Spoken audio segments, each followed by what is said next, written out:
Hey there, curious minds. Today we're cracking open the cold case files of human history. Mysteries that haunted researchers for centuries, drove conspiracy theorists absolutely wild, and spawned enough History Channel specials to fill 1,000 sleepless nights. Vanished civilizations, stones that move by themselves, ships swallowed by the ocean without a trace. For generations, people blamed aliens, ghosts, curses, and occasionally very ambitious squirrels. But here's the thing. Science doesn't care about your favorite theory. And modern technology? It's been on an absolute rampage, solving puzzles that our ancestors couldn't crack with all the candles and quill pens in the world. We're talking DNA analysis, identifying royal remains under parking lots. Satellites finding lost cities from space. Researchers finally figuring out how ancient Egyptians moved blocks heavier than your excuses for skipping the gym. These aren't just answers. They're plot twists that make the original mysteries even more fascinating. Because honestly, the truth is almost always weirder than the legend. So buckle up, because we're about to take a wild ride through centuries of how the heck did they do that? And wait, that's what actually happened?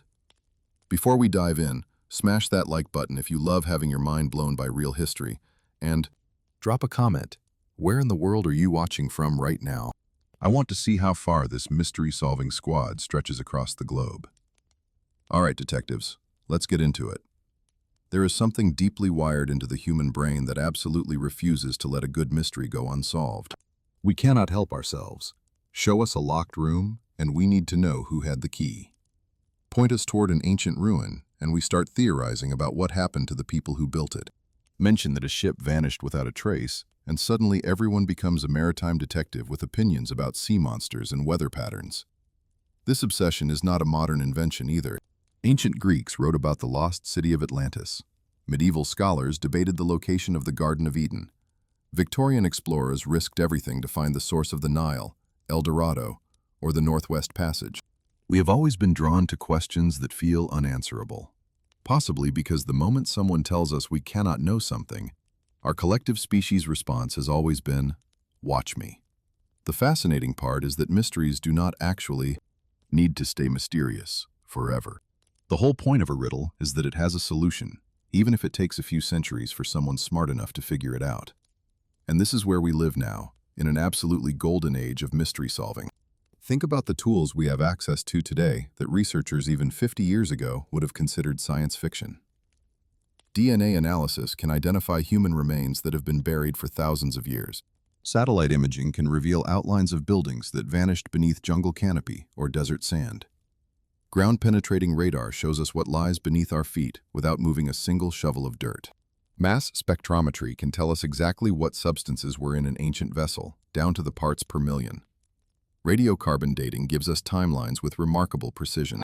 We can reconstruct ancient climates by analyzing ice cores, figure out what people ate by studying their teeth, and trace migration patterns through genetic markers. It is genuinely incredible. Mysteries that haunted researchers for generations are now being cracked open like piñatas, revealing answers that are often stranger and more wonderful than the theories that came before. But here's the thing that really gets me excited about this topic.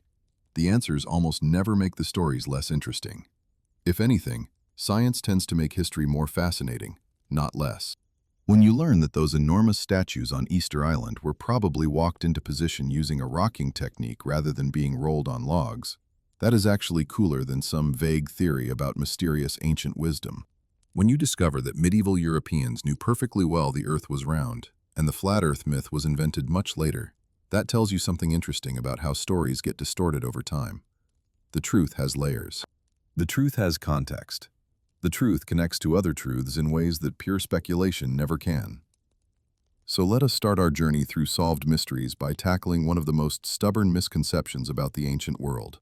People assume that our ancestors were primitive, that they scratched out a basic existence with crude tools and simple ideas, slowly climbing the ladder of progress until they reached our enlightened modern age.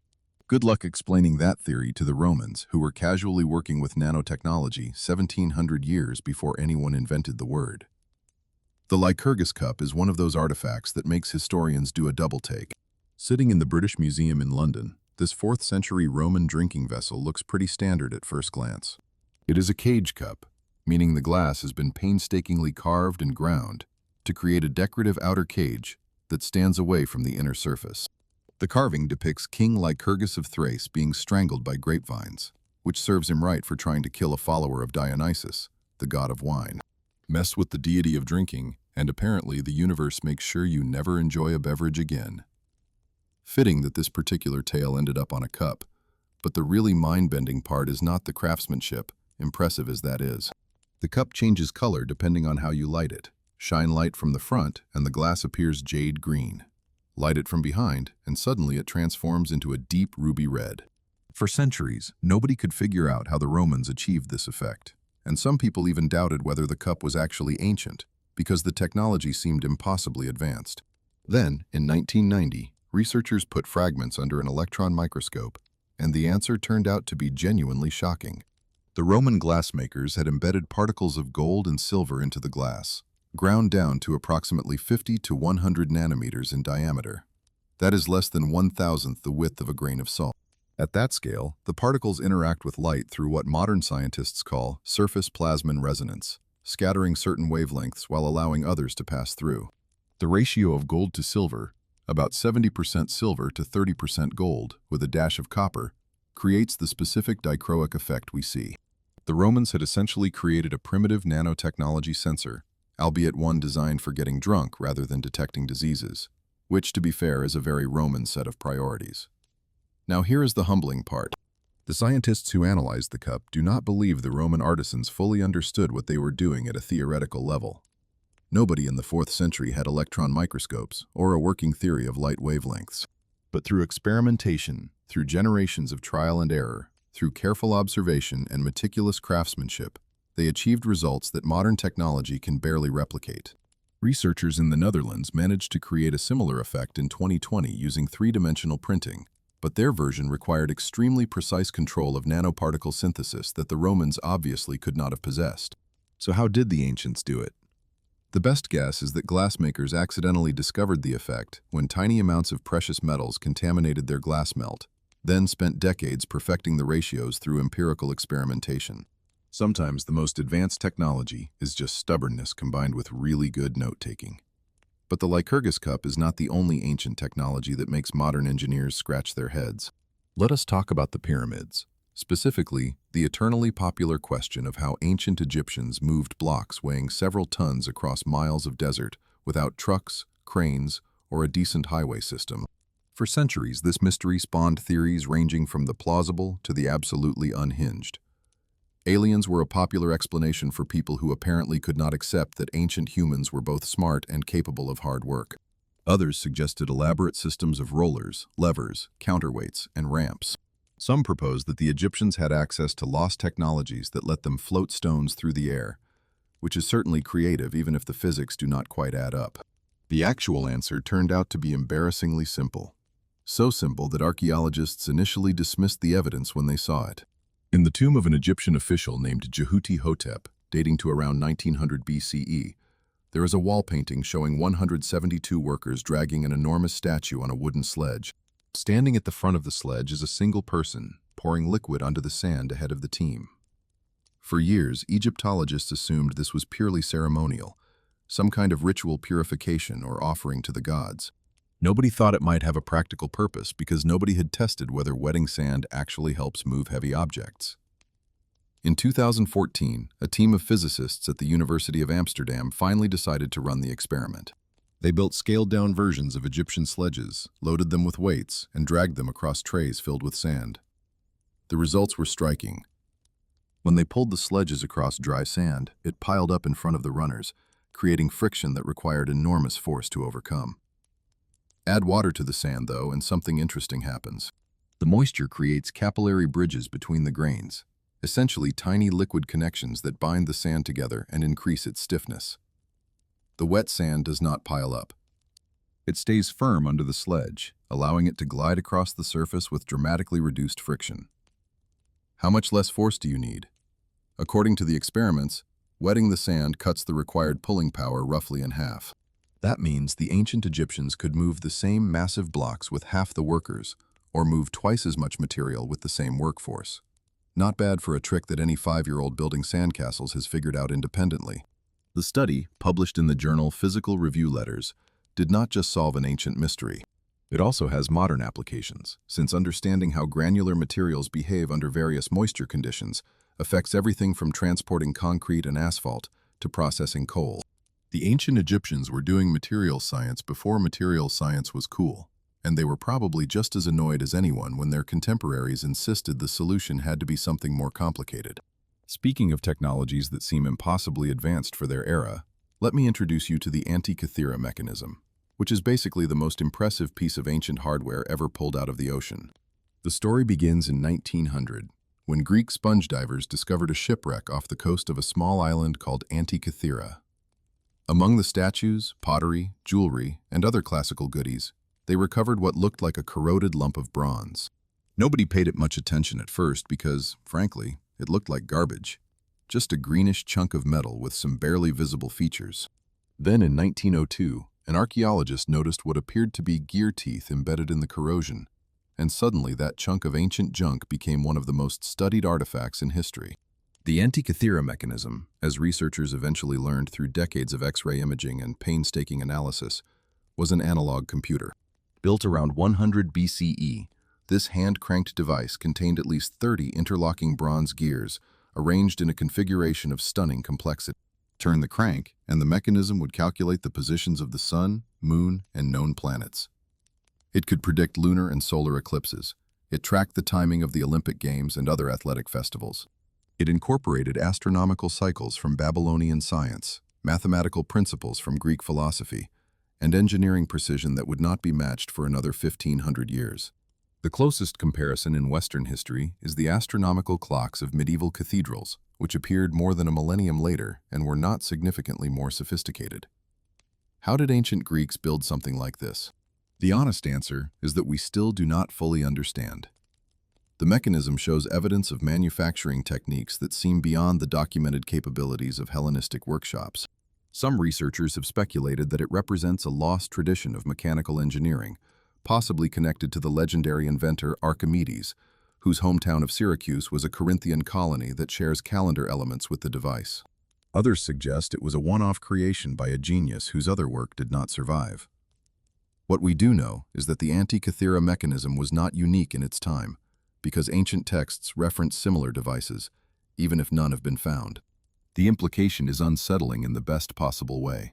There was apparently an entire tradition of Greek mechanical computers that we have simply lost.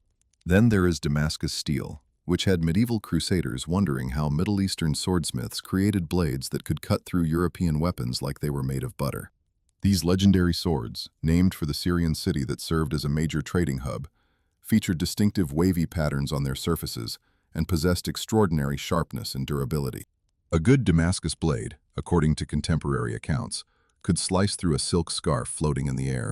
The technique for producing this steel flourished from roughly the 9th century to the 18th, then vanished so completely that modern metallurgists have spent decades trying to replicate it. Recent analysis has revealed something remarkable about Damascus steel. The blades contain carbon nanotubes and nanowires of cementite, structures that were not officially discovered until the 20th century.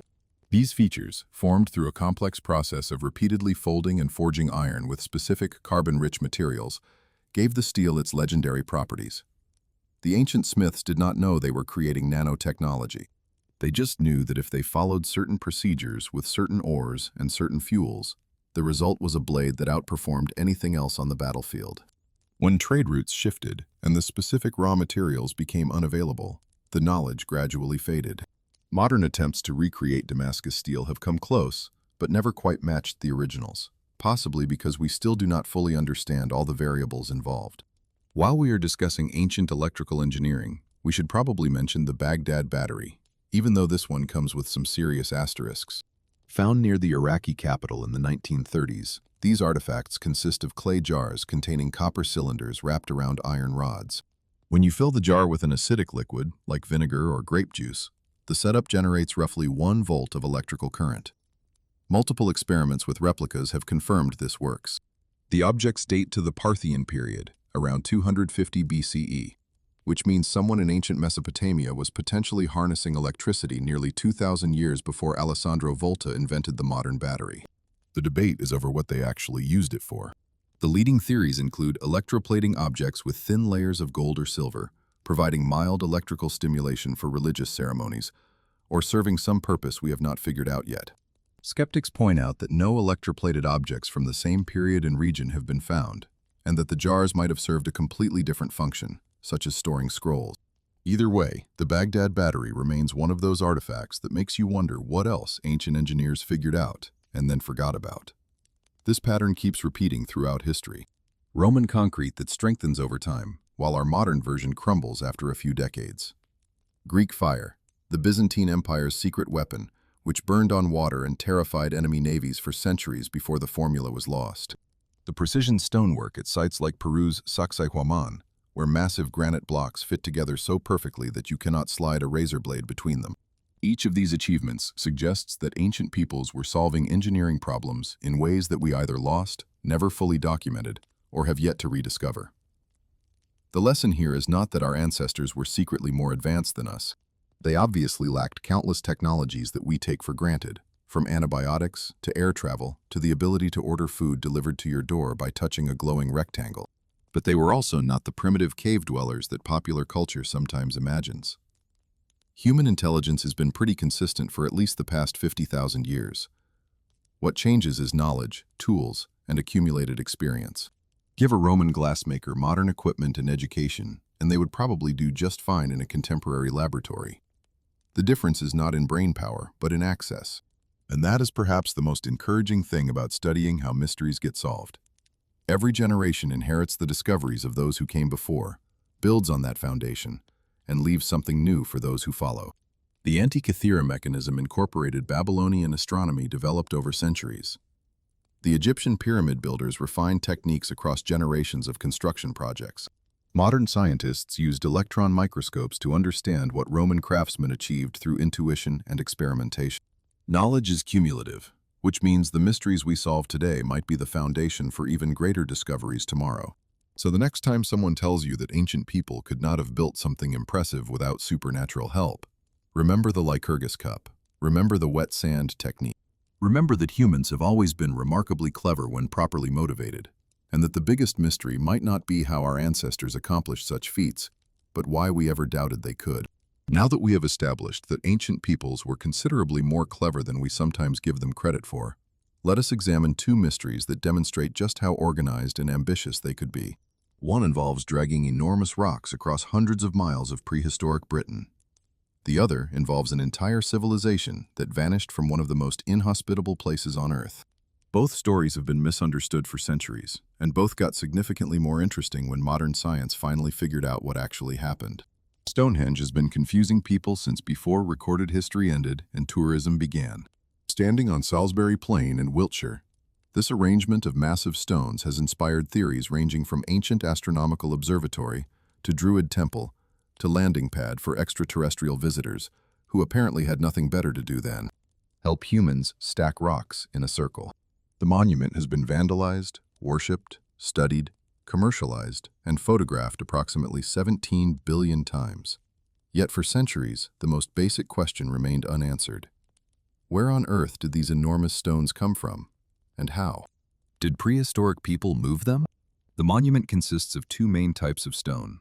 The bigger ones, called sarsens, form the outer circle and the famous trilithons in the center. These monsters typically weigh between 20 and 30 tons, stand up to 7 meters tall, and are made of a dense, silicified sandstone that is essentially 99% pure silica, with traces of aluminum, iron, potassium, and magnesium.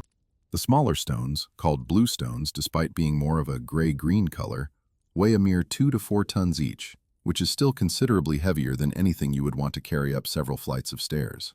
For decades, researchers knew that the blue stones came from the Preseli Hills in southwest Wales, approximately 150 miles away. That discovery alone was remarkable enough, as it implied that Neolithic people transported multi-ton rocks across mountain ranges, rivers, and forests without wheels, horses, or anything resembling a decent road. But the sarsens remained mysterious. Everyone assumed they came from somewhere relatively nearby, since moving 30-ton blocks seemed challenging enough without adding unnecessary distance. The Marlborough Downs, about 20 miles north of Stonehenge, seemed like a reasonable guess since sarsen boulders still litter the landscape there. But nobody could prove it, and somewhere in southern England was not exactly a satisfying answer to a question that archaeologists had been asking since the 17th century. The breakthrough came in 2020, and it arrived through one of those delightfully unexpected channels that make scientific research feel like detective work. Back in 1958, during conservation efforts to stabilize a cracked stone, workers drilled 3 cylindrical cores through one of the sarsens, known rather unpoetically as Stone 58. 2 of those cores promptly disappeared, as archaeological samples have a tendency to do when nobody is paying close attention. The 3rd core went home with Robert Phillips, an employee of the drilling company, who kept it as a souvenir of an interesting job. When Phillips retired and moved to Florida, the core went with him. For 60 years, a piece of Stonehenge sat in an American retiree's collection, presumably delighting visitors and confusing customs officials. In 2018, Phillips returned the core to English heritage, recognizing that scientists might find better uses for it than he could. The timing was perfect. A team led by geomorphologist David Nash from the University of Brighton had been developing techniques to analyze the chemical fingerprints of sarsen stones, and the Phillips core provided exactly the kind of sample they needed for destructive testing.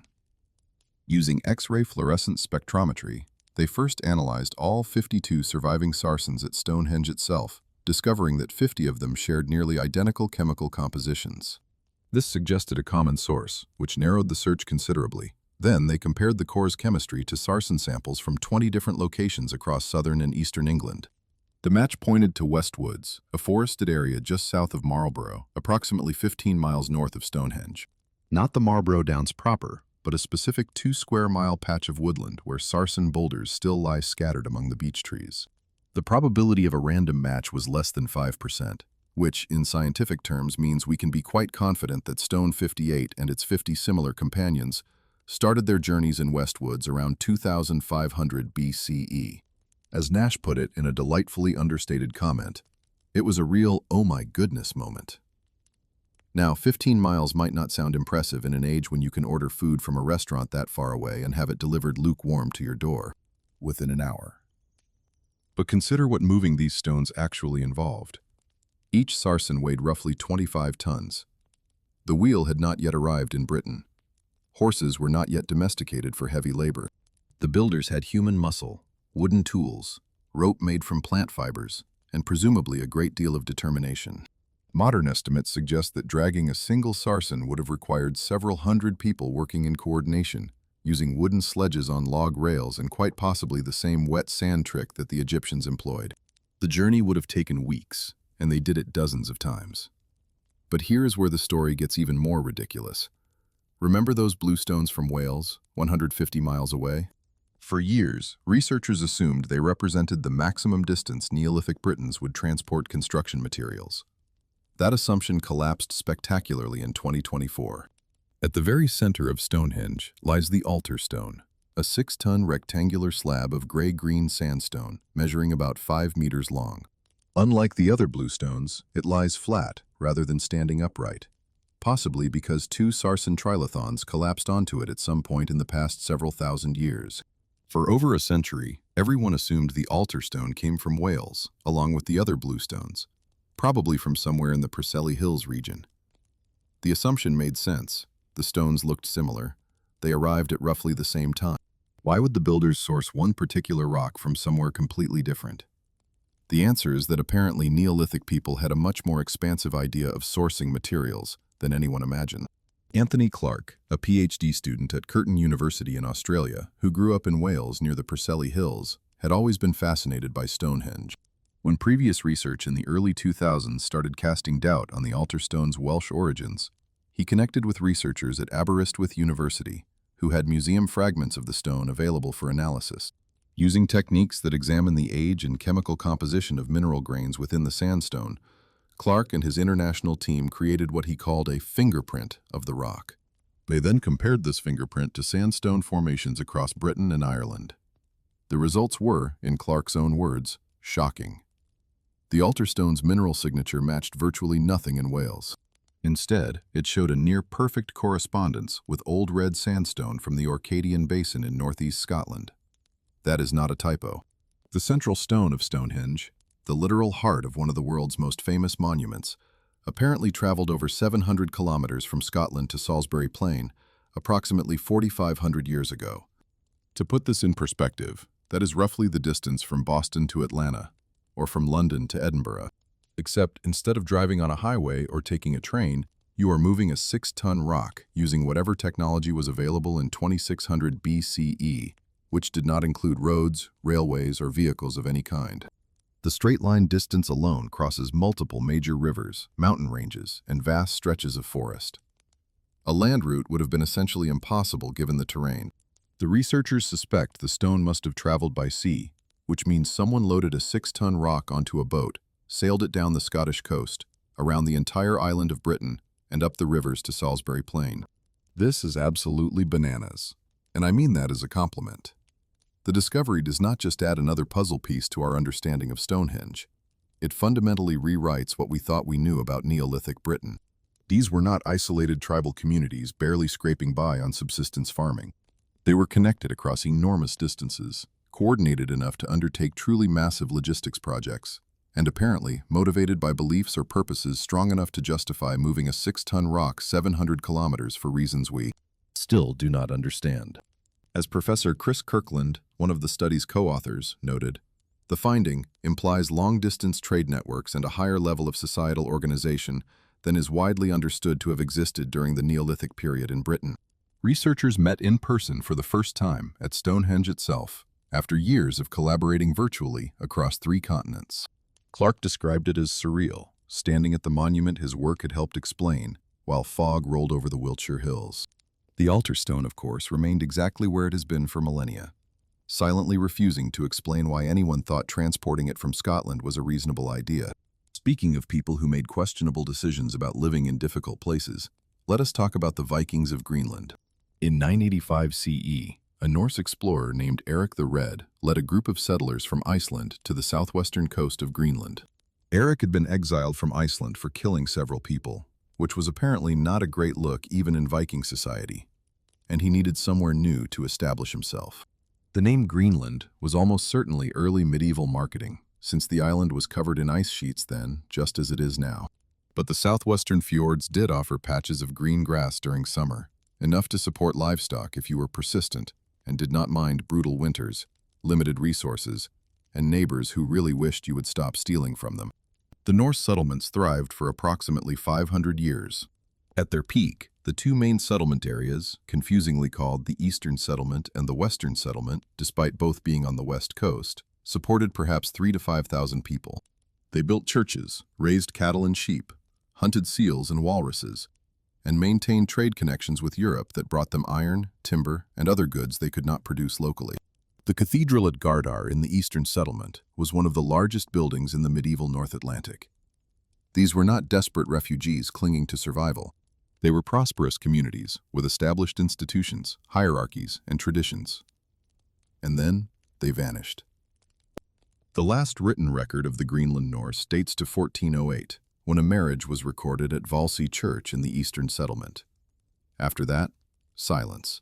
When a Danish missionary named Hans Egede sailed to Greenland in 1721, hoping to convert the Norse to Protestantism, apparently unaware that several centuries had passed since anyone had heard from them, he found only abandoned stone church walls and Inuit hunters who had no idea what had happened to the Europeans. The mystery captured imaginations for centuries. Had the Norse been massacred by the Inuit? Wiped out by plague? Kidnapped by pirates? Destroyed by some natural catastrophe? Theories proliferated, but evidence remained frustratingly scarce. For most of the 20th century, the dominant narrative blamed the Norse themselves. The story went something like this. Stubborn European farmers refused to adapt to changing conditions, clung to their cattle-raising traditions while the climate deteriorated, and basically starved to death through cultural inflexibility, while the more adaptable Inuit thrived around them. It was a morality tale about the importance of adaptation, complete with implied criticism of European colonial attitudes. The only problem was that the archaeological evidence kept not quite fitting the story. Starting in the 2000s, a research collective called the North Atlantic Biocultural Organization began accumulating new data that complicated the narrative considerably. Careful radiocarbon dating of farm ruins revealed that the settlements did not collapse suddenly, but contracted gradually, with outlying farms being abandoned and populations consolidating toward central manors as conditions worsened. Analysis of trash heaps showed that the Norse diet shifted dramatically over time, from primarily beef and dairy to increasingly marine resources like seals and fish. They were adapting. They just could not adapt fast enough. The climate data tells a grim story.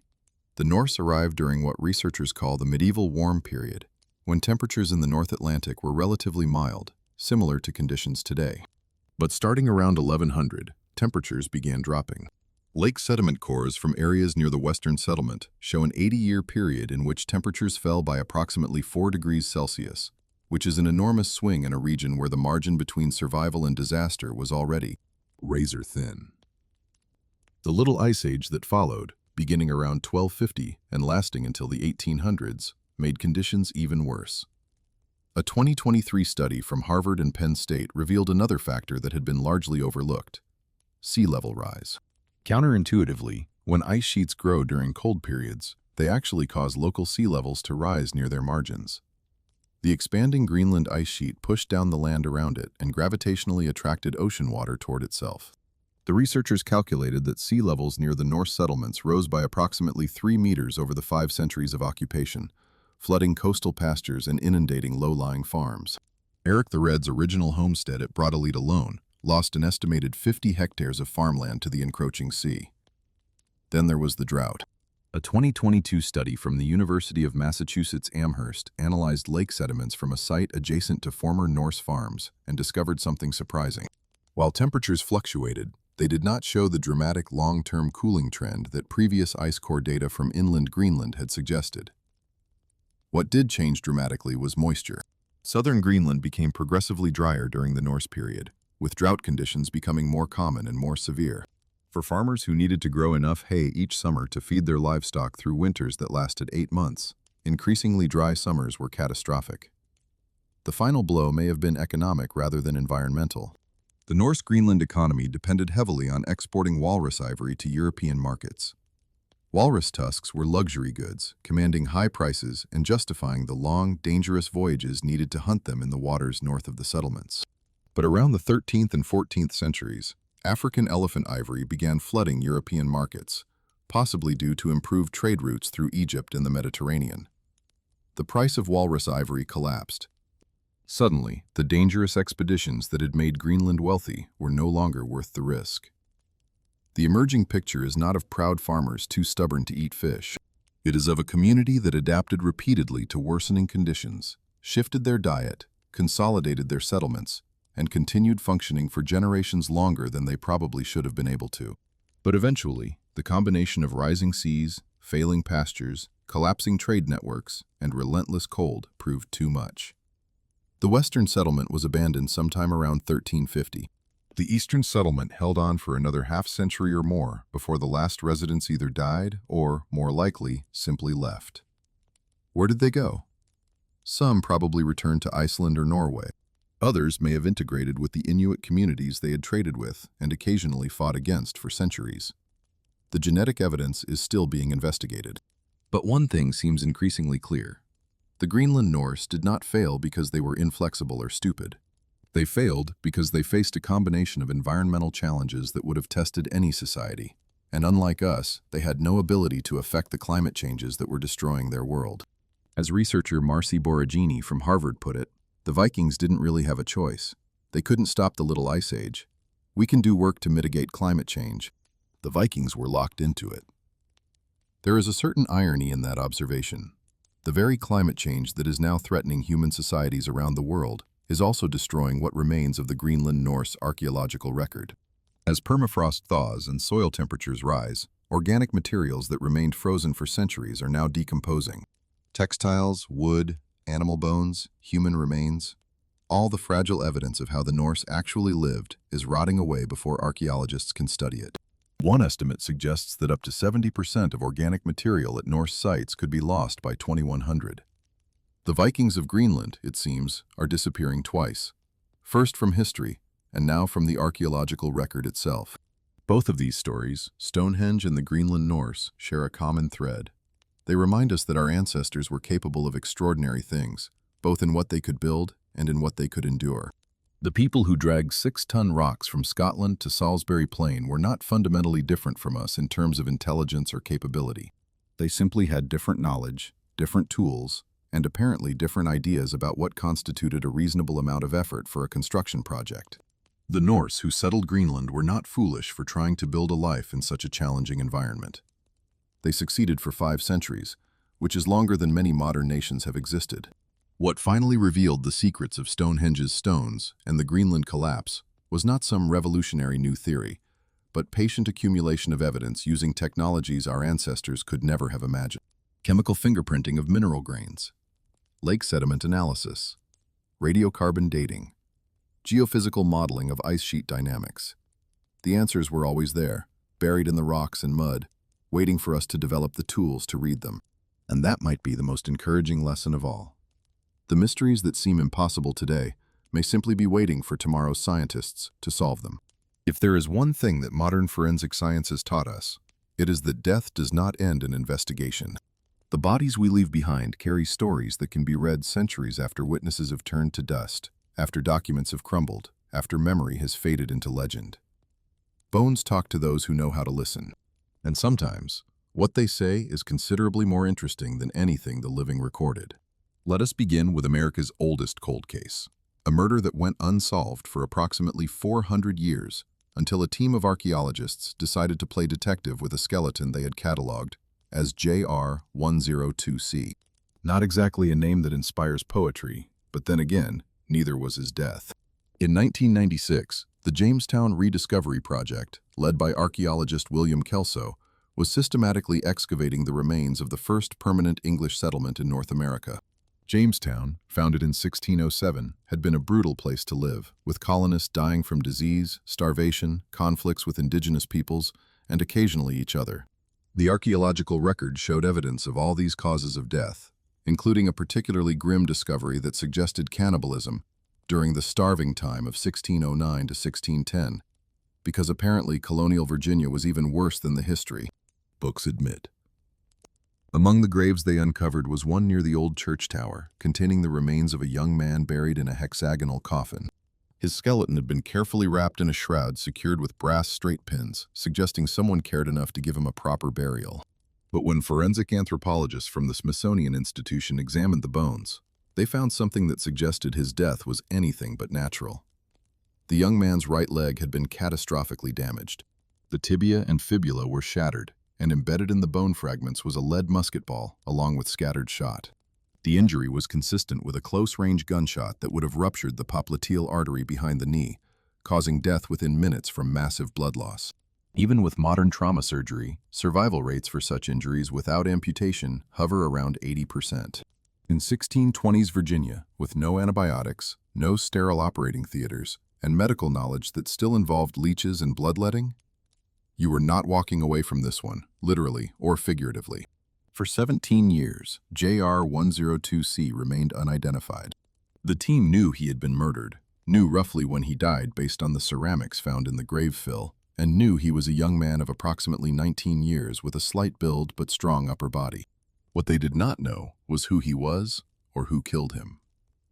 Then William Kelso found a historical record that changed everything.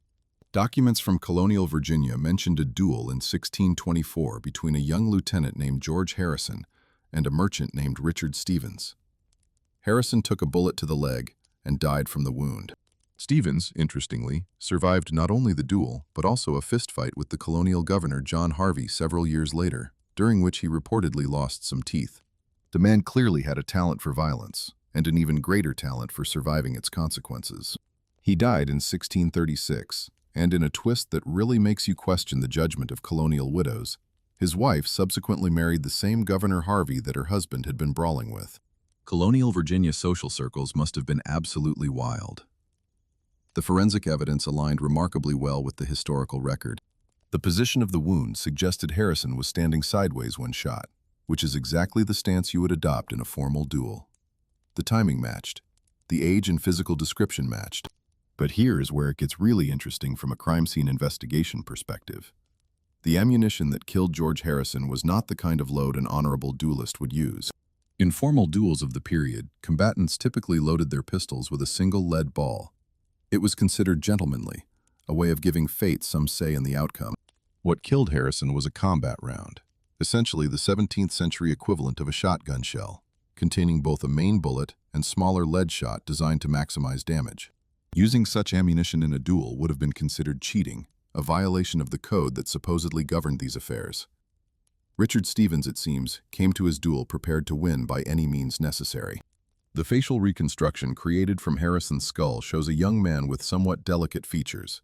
Exactly the kind of face you might expect on a lieutenant from a respectable English family who came to Virginia seeking opportunity and found. Instead, a bullet from an opponent who was not playing by the rules. Stevens never faced justice for the killing. He went on to become a court commissioner, accumulated wealth and land, and died in his bed. Modern forensic science could not bring him to trial, but it could at least identify the victim and expose the cheating that ended his life. 400 years too late for George Harrison, but never too late for the truth. Speaking of delayed justice in royal matters, let us discuss how DNA analysis has systematically demolished some of history's most romantic myths, while confirming others in spectacular fashion. For most of the 20th century, one of the most compelling mysteries in European history was the fate of Grand Duchess Anastasia Nikolaevna Romanova, the youngest daughter of Russia's last Tsar. On July 17, 1918, Bolshevik forces executed Nicholas II, his wife Alexandra, their 5 children, the family physician, and 3 servants in the basement of a house in Yekaterinburg. The bodies were initially dumped in a mine shaft, then moved and buried in a forest clearing. For decades, the Soviet government denied that the execution had even taken place, while rumors spread that some family members had escaped. The most persistent rumor involved Anastasia. The story was irresistible. A 17-year-old princess, bullets ricocheting off the diamonds sewn into her corset, somehow surviving the carnage and escaping into the night. Over the following decades, more than 200 people claimed to be one of the missing Romanovs. The most famous of these was Anna Anderson, a woman who first surfaced in Berlin in 1920 after a suicide attempt. Initially refusing to identify herself, she eventually claimed to be Anastasia, asserting that she had been rescued by a sympathetic guard and smuggled out of Russia. Anderson's claim divided opinion for over 60 years. Some people who had known the real Anastasia were convinced by her appearance, her knowledge of intimate family details, and her manner. Others, including Pierre Gilliard, the children's former tutor who had been devoted to them, declared her an imposter after meeting her. Courts spent decades trying to rule on her identity, eventually concluding in 1970 that there was insufficient evidence to prove or disprove her claim. She married a wealthy American named Jack Manahan, moved to Charlottesville, Virginia, and became a local eccentric known for her dozens of cats, filthy living conditions, and habit of screaming at her husband in German. Not exactly the fairy tale ending the Anastasia myth promised. When Anderson died in 1984, she took her secret to the grave, or so she thought. What she did not anticipate was that a sample of her intestinal tissue, removed during a surgery in 1979, would be preserved at Martha Jefferson Hospital. When DNA testing became sophisticated enough to analyze such samples in the 1990s, researchers finally had the means to answer the question definitively. The results were unambiguous. Anna Anderson's mitochondrial DNA did not match that of the Romanov family or any of their known relatives. It did, however, match perfectly with Karl Maucher, a great-nephew of a Polish factory worker named Franziska Shanskowska, who had disappeared from Berlin at approximately the same time Anderson appeared. Shanskowska had worked in a munitions factory, suffered a mental breakdown after a workplace accident killed a co-worker, and been declared legally insane. The woman who had convinced so many people she was a Russian princess was actually a traumatized Polish peasant who either deliberately adopted the identity or genuinely came to believe it herself. Psychologists still debate which interpretation is more likely. What they no longer debate is whether she was Anastasia. But here's the thing about the Anastasia myth that kept it alive even after Anderson was exposed. When the first mass grave containing Romanov remains was excavated in 1991, only 9 bodies were found. 2 were missing. If one of those missing bodies was Anastasia, then perhaps Anderson's DNA results proved nothing about whether the real princess had survived. It took until 2007 for the final chapter to be written. Amateur archaeologists searching near the original gravesite found additional bone fragments approximately 70 meters away, the remains of a male adolescent and a young woman. An international team of scientists conducted DNA analysis using both mitochondrial DNA and short tandem repeat testing. The results confirmed that these were the two missing Romanov children, Alexei and one of his sisters. All 5 children were now accounted for.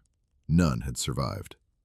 The DNA evidence was subsequently verified by Russian authorities, and in 2018 additional testing reconfirmed the identification. The myth of Anastasia the survivor was beautiful. It offered hope that innocence could escape the brutality of revolution, that a young girl could outrun the firing squad. But it was never true. The Bolsheviks were thorough in their work that July night in 1918, and DNA has no patience for romantic legend. While we are discussing royalty in parking lots, yes, you read that correctly. Let me tell you about Richard III, the last Plantagenet King of England, whose remains were discovered beneath a municipal car park in Leicester in 2012. If George Harrison's case was America's oldest cold case, Richard's identification was arguably the oldest successful DNA identification of a named historical individual, solving a mystery that had persisted for 527 years. Richard III has one of the worst reputations in English history, thanks largely to William Shakespeare's portrayal of him as a scheming, hunchbacked villain who murdered his way to the throne.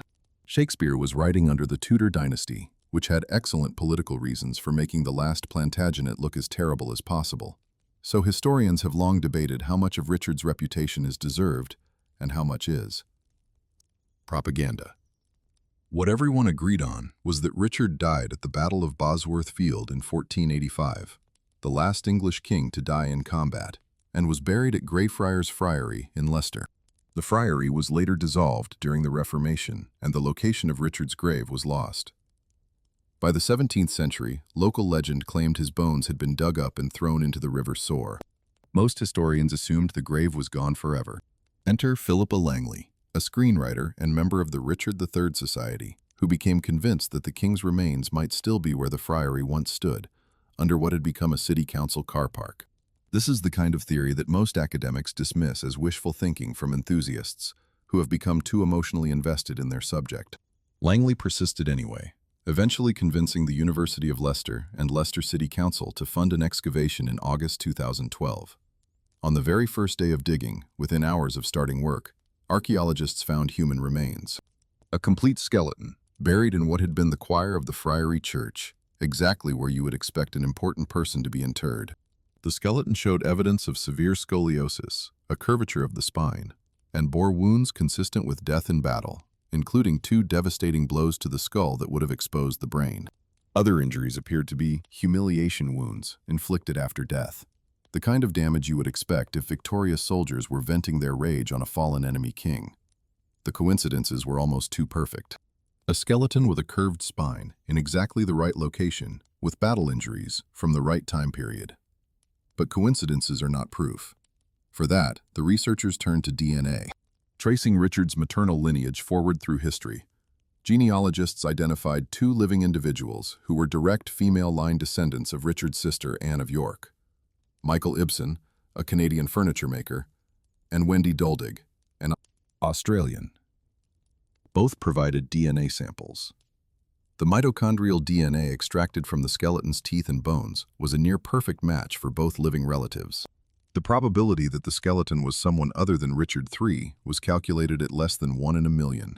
On February 4, 2013, the University of Leicester announced that they had identified, beyond reasonable doubt, the remains of the last Plantagenet king.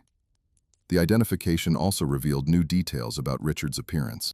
DNA analysis predicted that he almost certainly had blue eyes and blonde hair as a child, which matches the earliest surviving portraits. The scoliosis, while significant, would not have been as visibly deforming as Shakespeare implied.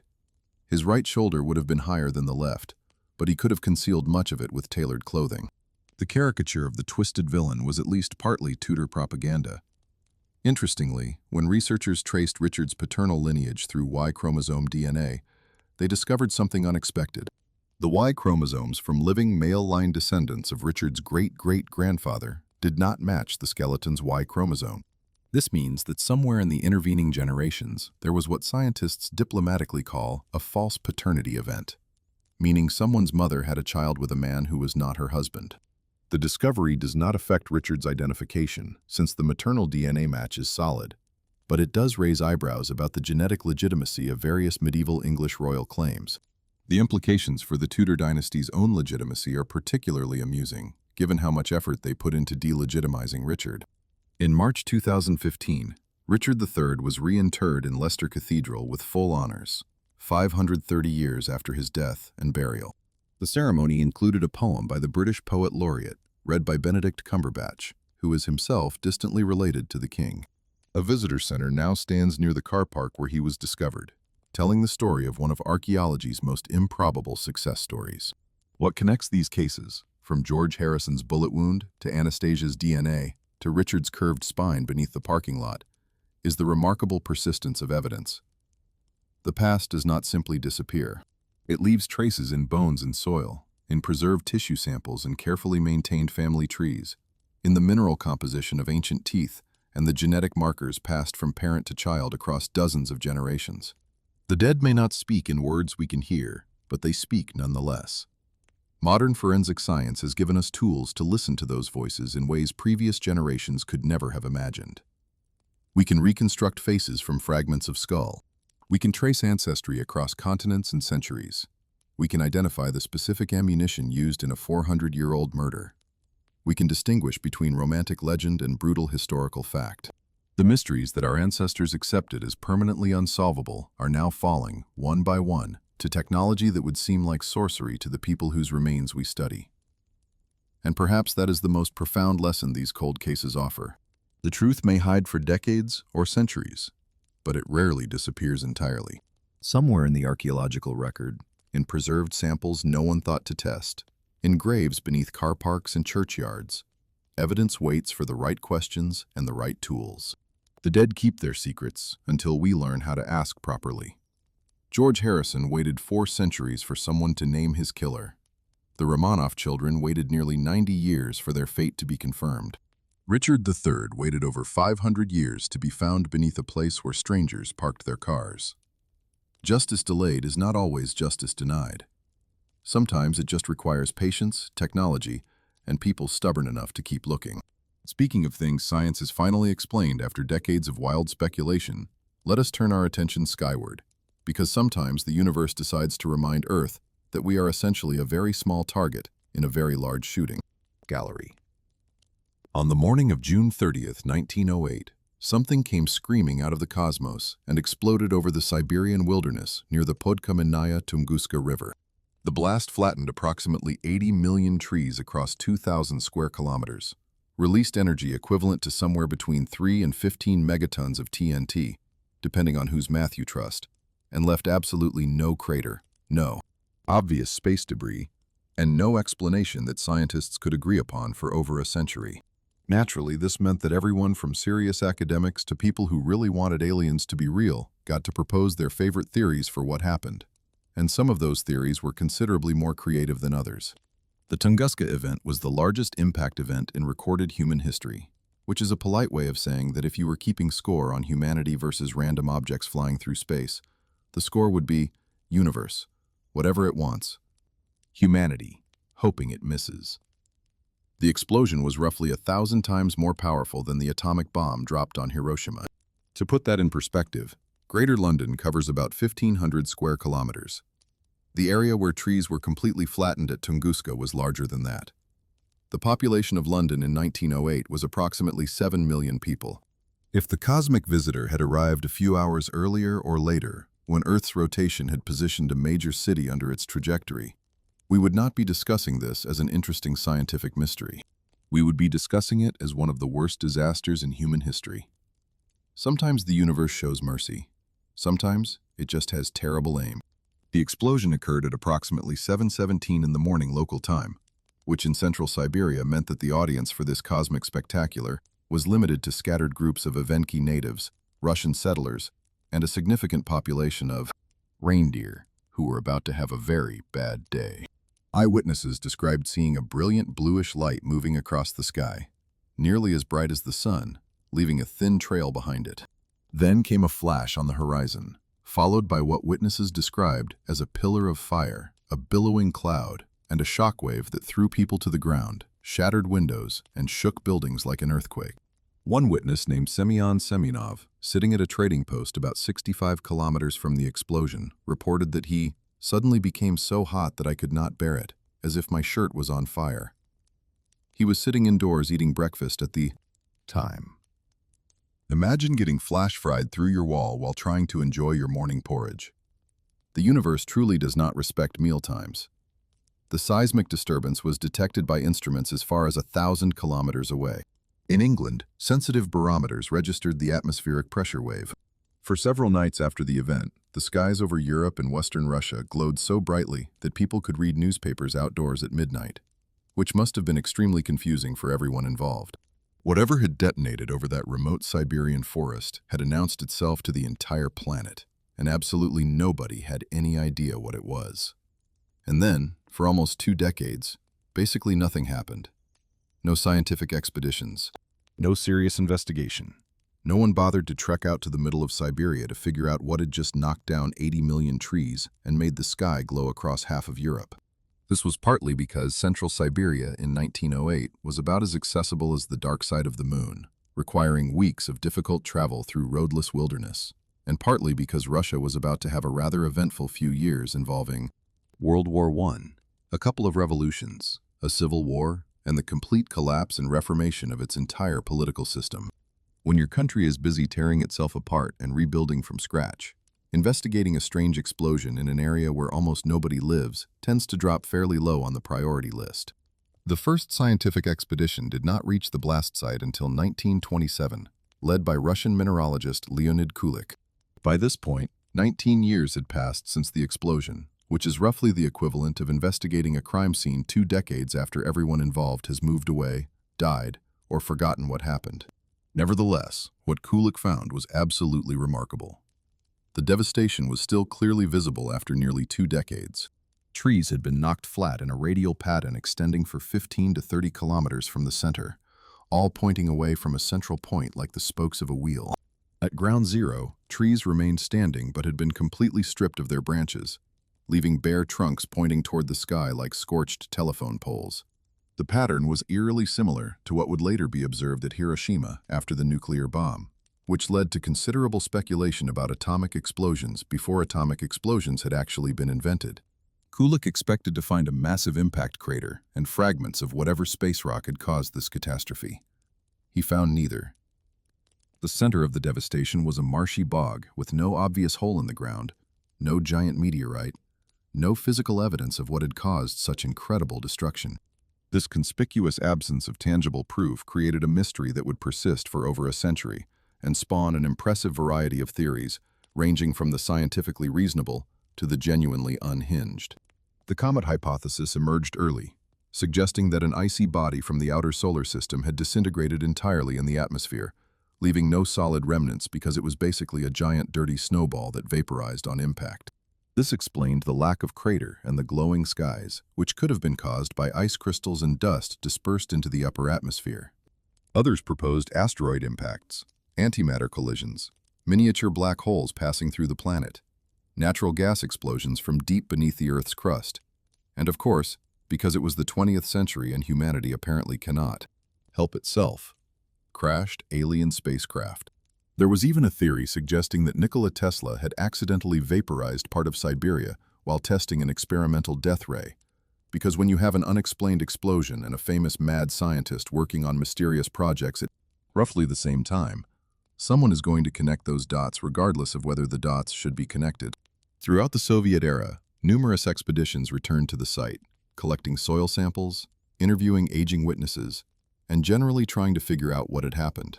They found microscopic metallic spheres in the soil that might have been meteoritic in origin, but the evidence remained frustratingly inconclusive. The scientific community gradually converged on the idea that the culprit was either an asteroid or a comet that had exploded in the atmosphere at an altitude of 5 to 10 kilometers, creating what is called an airburst rather than a surface impact. This explained why there was no crater and why so little physical evidence remained. The object had essentially vaporized before reaching the ground, converting its enormous kinetic energy into heat and a shockwave that devastated everything below. But whether it was rock or ice, where exactly it came from, and why so little material had survived remained frustratingly open questions for decade after decade. The breakthrough, when it finally came, emerged from samples that had been sitting in a Ukrainian archive since 1978, waiting patiently for technology sophisticated enough to analyze them properly. In that year, a Ukrainian scientist named Mykola Kovalyuk collected fragments from a peat bog near the explosion's epicenter. The fragments were tiny, less than a millimeter wide, but they contained something interesting, a form of carbon called Lonsdaleite, which has a crystal structure somewhere between graphite and diamond, and forms only under conditions of extreme heat and pressure. This is exactly what you would expect to find if a meteorite had slammed into the atmosphere and subjected everything in its vicinity to catastrophic temperatures and pressures. Unfortunately, the samples also contained less iridium than is typically found in meteorites, and the scientific community of the 1980s concluded that Kovalyuk had merely collected terrestrial rocks that had been altered by the impact rather than actual pieces of the cosmic intruder. His findings, published in Russian, were largely ignored by Western scientists and filed away as interesting but inconclusive. Then in 2013, more than 3 decades later, a team led by Viktor Kvasnitsia from the National Academy of Sciences of Ukraine decided to take another look at those old samples, using modern analytical techniques that simply did not exist in the 1970s. What they found was remarkable. Using transmission electron microscopy, they discovered that the carbon grains were finely veined with iron-based minerals, including troilite, schreibersite, and an iron-nickel alloy called taenite. This particular combination of minerals and the specific patterns in which they appeared was virtually identical to what scientists had found in confirmed meteorites from places like the Canyon Diablo crater in Arizona. The samples have almost the entire set of characteristic minerals of diamond-bearing meteorites, Kvasnitsia reported. In other words, those tiny fragments that had been dismissed and filed away for 35 years were indeed remnants of the Tunguska cosmic body, and that body was almost certainly a stony asteroid, not a comet. The mineral evidence pointed clearly to a meteorite rather than a comet. Comets are essentially dirty snowballs, composed mainly of ice with dust and rock mixed in. They would not leave behind the specific iron-based mineral signatures found in the Tunguska samples. An iron-rich stony asteroid, on the other hand, would produce exactly this kind of residue when it exploded in the atmosphere and scattered microscopic fragments across the landscape below. The fragments were tiny because the explosion was catastrophically efficient, converting most of the asteroid's mass into energy and vapor, but enough material survived to leave a distinctive chemical fingerprint in the Siberian peat. Conveniently, just a few months before the Ukrainian team published their results, the universe provided a modern comparison event, because apparently, scientific research benefits from cosmic collaboration. On February 15, 2013, a meteor exploded over Chelyabinsk, Russia, releasing energy equivalent to approximately 460 kilotons of TNT, about 40 times more powerful than Hiroshima, and roughly 30 times less powerful than Tunguska.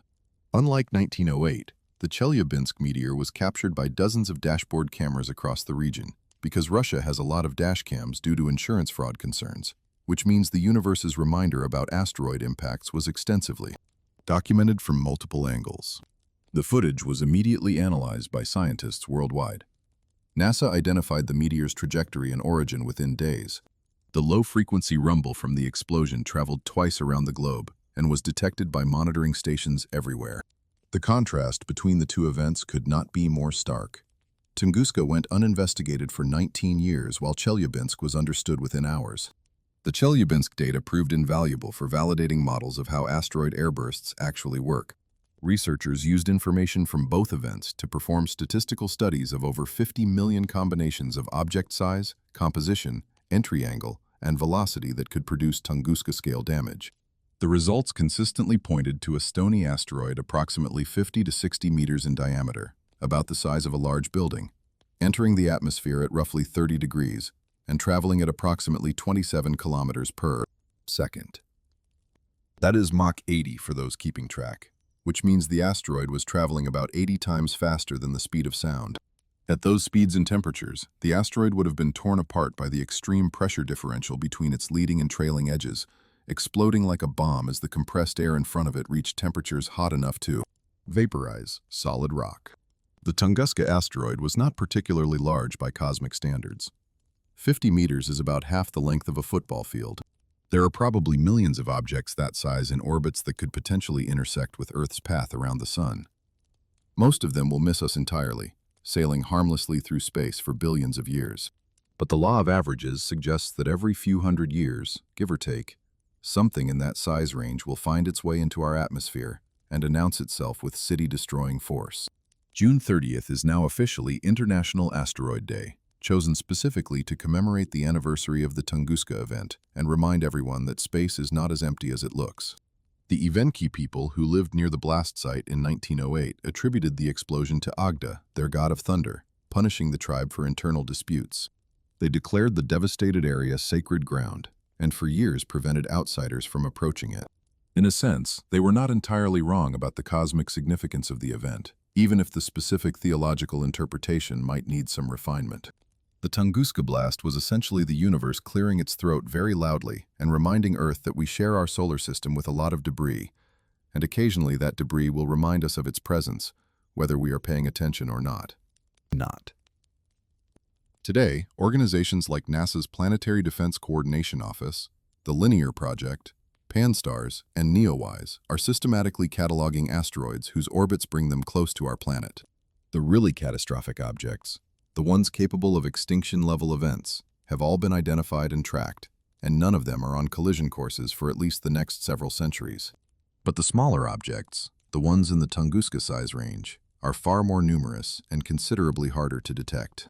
In 2022, NASA's DART mission successfully demonstrated that a spacecraft could change an asteroid's trajectory by deliberately crashing into it, proving that planetary defense is no longer just theoretical speculation. If we can spot a Tunguska-sized object coming with enough advance warning, we now have at least the beginning of a technological toolkit for doing something about it. The Tunguska event was not caused by aliens, antimatter, black holes, death rays, or any of the other creative explanations that accumulated over a century of speculation. It was caused by a rock about the size of a large office building, traveling at hypersonic speeds, hitting our atmosphere at exactly the wrong angle, and converting its tremendous kinetic energy into an explosion that would have killed millions if it had happened over any major city on Earth. The mystery is solved, but the lesson remains. The sky is not as safe as it looks, and the cosmos occasionally sends reminders that would be considerably more pleasant if they came in the form of postcards rather than city-flattening explosions. 80 million trees fell that Siberian morning, pointing away from ground zero like arrows on a compass, marking the spot where something from outside our world announced its arrival with fire. For over a century, that announcement went unanswered, while theories multiplied and scientists argued. Now we know what spoke. The only remaining question is whether we will be paying attention next time the universe decides to send a message. Given that it took us 19 years to even visit the Tunguska site after it happened, our track record on cosmic awareness could use some improvement. Fortunately, we now have better detection systems, international cooperation, and spacecraft capable of nudging asteroids off dangerous trajectories. Unfortunately, we also have considerably more cities positioned under potential impact zones. The math on that particular equation remains uncomfortably uncertain. From dusty parking lots and forgotten graves, let us now turn our attention to the darkest depths of the ocean, where some of history's most significant shipwrecks have rested undisturbed for decades, waiting for technology sophisticated enough to find them. The ocean, it turns out, is an excellent keeper of secrets. It takes what it wants and holds it in cold, lightless depths where pressure alone would crush most attempts at recovery. For 72 years, one of the most tragic vessels in American naval history lay somewhere beneath the Philippine Sea, her exact location unknown, her story incomplete. That ship was the USS Indianapolis, and her fate represents both one of the greatest disasters in naval history and one of the most remarkable technological recoveries of our time. The Indianapolis was not just any warship. She was a Portland-class heavy cruiser launched in 1931, 186 meters of American naval engineering armed with 9 8-inch guns and 8 5-inch anti-aircraft weapons. By 1945, she had served through some of the Pacific War's most brutal campaigns, earning 10 battle stars and serving as the flagship of the Fifth Fleet. Her captain was Charles McVay III, a career naval officer who had commanded the ship since late 1944 and guided her through several major engagements. The Indianapolis was, by any measure, a proven warship with an experienced crew. What happened to her in the final weeks of World War II would become one of the most haunting stories in maritime history. In July 1945, the Indianapolis was selected for a mission so secret that even her captain was not told the full details. On July 15th, Army trucks pulled alongside the cruiser at Hunters Point in San Francisco and loaded 2 items: a large wooden crate placed in the port hangar and a metal canister welded into cabin spaces normally reserved for Fleet Command staff. The crew had no idea what they were carrying. What they were actually transporting were essential components for Little Boy, the atomic bomb that would be dropped on Hiroshima less than a month later. The crate contained the bomb's uranium projectile assembly, and the canister held about half the world's supply of enriched uranium-235. The value of this cargo, in both monetary and strategic terms, was essentially incalculable. If you wanted to assign a dollar amount, you might as well have written, "The entire outcome of the Pacific War, no big deal." The Indianapolis made the voyage from San Francisco to the Pacific island of Tinian in just 10 days, setting a speed record for that leg of the journey. She delivered her cargo on July 26, 1945, and proceeded to Guam before being ordered to Leyte Gulf in the Philippines for further training operations in preparation for the anticipated invasion of Japan. Her secret mission was complete. She was now just another warship making a routine transit through the Pacific, unescorted and alone, sailing at 17 knots through waters that naval intelligence should have warned were dangerous. The Japanese submarine I-58, commanded by Lieutenant Commander Mochitsuda Hashimoto, detected the Indianapolis shortly after midnight on July 30, 1945. Hashimoto initially thought he had spotted the battleship Idaho, which would have been an even more significant target. Regardless of the exact identification, the submarine fired a spread of 6 Type 95 torpedoes at the American vessel. 2 of them struck the Indianapolis on her starboard side, 1 in the bow and 1 near the midships fuel tanks.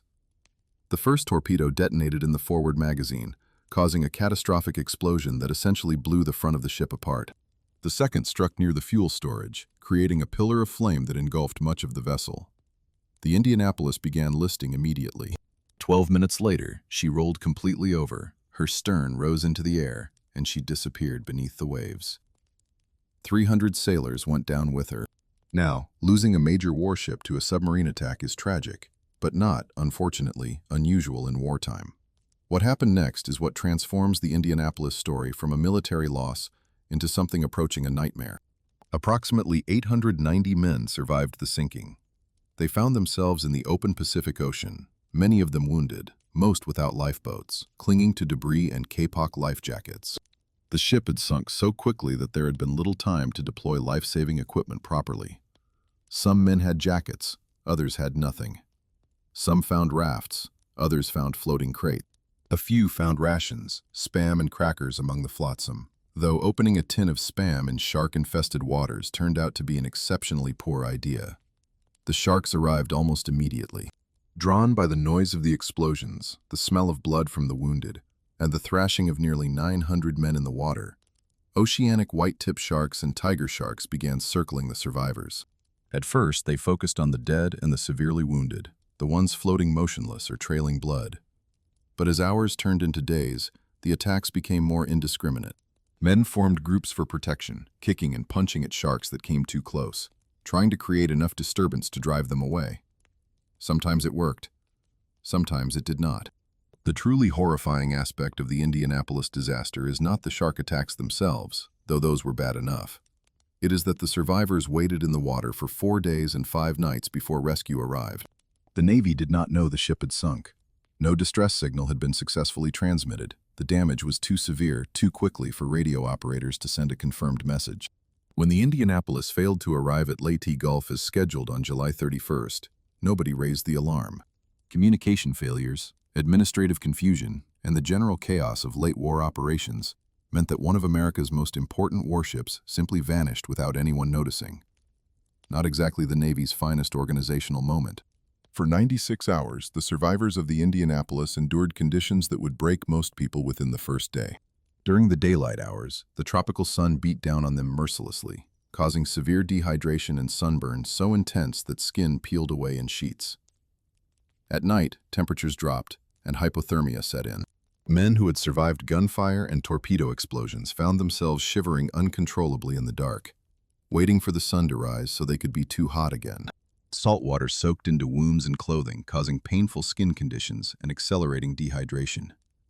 Some men, driven mad by thirst, drank seawater, which caused hallucinations, seizures, and rapid death from sodium poisoning. The human body requires fresh water to function, and the ocean, despite being full of water, offers nothing but a faster path to death if you try to drink it. The universe has a cruel sense of humor sometimes.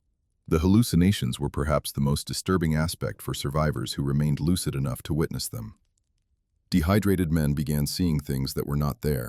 Some reported that they could see the Indianapolis floating just beneath the surface, her stores of fresh water and food still accessible if only they could swim down to reach it. Groups of men would line up to descend into the depths, swimming down into the ocean to drink imaginary milk or retrieve imaginary supplies. They drowned, of course. Others saw Japanese soldiers in the water and attacked their fellow survivors in paranoid frenzies. The line between reality and delusion blurred, and men who had trusted each other hours before became dangers to one another. Ensign Harlan Twibble, a fresh graduate of the Naval Academy who had been aboard the Indianapolis for only 2 weeks, found himself the ranking officer in charge of 325 survivors. He was responsible for maintaining order among men who were dying of thirst, being eaten by sharks, and losing their minds from exposure. He organized groups, conducted head counts, had the dead untied from wreckage and pushed out to sea so the living would not have to watch their fate reflected in floating corpses.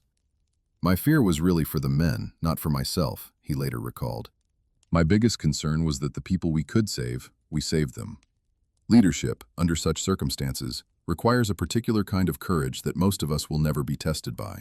Twibble had been assigned to the Indianapolis almost by accident, disappointed to be posted to what he considered an unglamorous old cruiser rather than an aircraft carrier or submarine. Fate, it seems, has its own ideas about where people are needed most. On August 2, 1945, salvation arrived in the form of sheer chance. Lieutenant Wilbur Gwynn, piloting a PV-1 Ventura patrol bomber on a routine mission, spotted an oil slick on the ocean surface. Initially assuming it might mark the trail of a Japanese submarine, he descended to investigate and instead found hundreds of men floating in the water, some waving desperately, others motionless. Gwynn radioed the discovery, reporting many men in the water, and the largest rescue operation of the Pacific War began. A PBY Catalina flying boat, piloted by Lieutenant Adrian Marks, was dispatched to the scene. When Marks arrived and saw the situation, including sharks actively circling and attacking survivors, he made an unauthorized decision that violated standard procedure but saved lives. He landed his aircraft on the open ocean, something flying boats are technically capable of doing but rarely attempt in rough conditions, and began pulling survivors from the water. When the plane's cabin filled up, crew members lashed additional survivors to the wings. The aircraft became too heavy to take off again, but Marks did not care. He was not leaving men in the water to be eaten while he waited for proper rescue ships. By the time the destroyer USS Doyle arrived that night, Marks had pulled 56 men from the ocean. The rescue continued through the night and into the following day. Ships arrived from multiple directions, their crews working frantically to locate and recover survivors scattered across miles of ocean. When the final count was tallied, only 316 of the approximately 1,195 men originally aboard the Indianapolis remained alive. 2 of those survivors died shortly afterward from their injuries. The rest lived to tell a story that would haunt them for the rest of their lives. It remains the greatest loss of life at sea from a single ship in United States Navy history. The aftermath included a controversy that persisted for half a century. Captain Charles McVeigh, who had survived the sinking, was court-martialed in November 1945 on 2 charges, failing to order his men to abandon ship and hazarding the ship by not zigzagging. He was acquitted of the first charge, but convicted of the second. This conviction struck many as profoundly unjust. McVeigh's orders had specified that zigzagging was at his discretion based on weather and visibility conditions. Naval intelligence had failed to warn him about Japanese submarine activity in his route. Perhaps most remarkably, Commander Mochitsura Hashimoto, the Japanese submarine commander who had actually sunk the Indianapolis, was called to testify and stated unequivocally that zigzagging would not have saved the ship. The man who fired the torpedoes told the court that the American captain had done nothing wrong. McVeigh was eventually restored to active duty and retired as a rear admiral in 1949, but the stigma of the conviction followed him. Families of the men who died sent him hate mail for years, including Christmas cards reading, "Merry Christmas. Our family's holiday would be a lot merrier if you hadn't killed my son." In 1968, at the age of 70, Charles McVeigh took his own life. He was found holding a toy sailor that had been given to him as a child for luck. The Navy, it seemed, had found it easier to blame one man than to acknowledge systemic failures in communication and intelligence. The story might have ended there, one more tragic chapter in a war full of tragic chapters. But the Indianapolis refused to stay forgotten. In 1975, the film Jaws included a scene where the character Quint, played by Robert Shaw, delivers a haunting monologue about surviving the Indianapolis and watching his shipmates die in shark attacks. The scene, improvised and rewritten by Shaw himself, brought the disaster to a new generation's attention. 2 decades later, a 12-year-old student named Hunter Scott watched Jaws, became fascinated by the Indianapolis story, and began researching the court-martial for a school history project. His investigation, which included interviews with nearly 150 survivors, concluded that Captain McVeigh had been wrongly convicted. Scott presented his findings to Congress in 1998, and in 2000, Congress passed a resolution exonerating McVeigh of any responsibility for the loss of his ship. Justice, delivered by a middle school student, arrived 52 years too late. But where was the Indianapolis herself? The ship had sunk in deep water somewhere in the Philippine Sea, but the exact location was unknown. Multiple expeditions over the decades had searched for her without success. The ocean is vast. Shipwreck locations recorded during emergencies are often imprecise, and the depths involved were beyond the reach of most available technology. For 72 years, the Indianapolis remained hidden, a ghost ship whose grave marker was an entire ocean. Then, in 2017, a historian named Richard Hulver made a crucial discovery. Working with Naval History and Heritage Command records, Hulver identified a naval landing craft that had recorded a sighting of the Indianapolis on the night she was torpedoed. This new information suggested the ship's final resting place was significantly west of the previously assumed position. The search area was still enormous, approximately 600 square miles of open ocean, but it was finally in the right place. The expedition that would find the Indianapolis was funded and equipped by Paul Allen, the Microsoft co-founder whose father had served in World War II and who had made exploring historically significant shipwrecks one of his personal missions. Allen's research vessel, the RV Petrel, was specifically outfitted for deep-sea exploration, carrying an autonomous underwater vehicle capable of diving to 18,000 feet and remotely operated vehicles that could document whatever was found. The technology aboard the Petrel represented capabilities that would have seemed like science fiction to the men who survived the Indianapolis. Robots that could descend 3.5 miles below the surface, operating in pressure that would instantly crush a human body, equipped with cameras that could transmit high-definition video in real time. Sometimes progress really is remarkable. The search took weeks. The expedition team conducted 18 search grids, each covering approximately 120 square kilometers, working through variable weather conditions and the technical challenges of operating sophisticated equipment at extreme depths. Then, on August 18, 2017, the Petrel's instruments detected something on the ocean floor that did not belong there. The remotely operated vehicle descended through 3.5 miles of black water to investigate. When its lights finally illuminated the target, the images were unmistakable. There, resting upright on the floor of the Philippine Sea at a depth of 5,500 meters, was the USS Indianapolis. The hull number 35 was clearly visible on the port side. Anchor windlasses, capstans, and gun turrets were identifiable and remarkably well preserved in the cold, lightless depths. One of the ship's bells sat amid the wreckage. A spare parts box was clearly marked. Rusticles, the iron-oxidizing formations that grow on submerged metal, covered portions of the hull, but the vessel was largely intact, frozen in time since that July night in 1945. The discovery brought closure to a story that had remained incomplete for over 7 decades. The Navy verified the identification and immediately classified the exact location to protect the site as a war grave. The families of the men who died aboard the Indianapolis, and the survivors who had spent their lives wondering where their ship had finally come to rest, now had an answer. The Indianapolis was not lost. She was found, documented, and remembered. At the time of the discovery, 22 survivors of the Indianapolis were still alive. As of today, only one remains. Harold Bray, a California resident who was 18 years old and had been aboard the ship for just 2 weeks when she was torpedoed. At first, I couldn't believe it was going down, he recalled years later. How could something so beautiful sink? The question, asked by a teenager watching his first ship disappear beneath the waves, somehow captures everything about the Indianapolis story. The disbelief, the beauty, the tragedy, and the refusal to accept that something so substantial could simply vanish. The technology that found the Indianapolis continues to locate other lost vessels.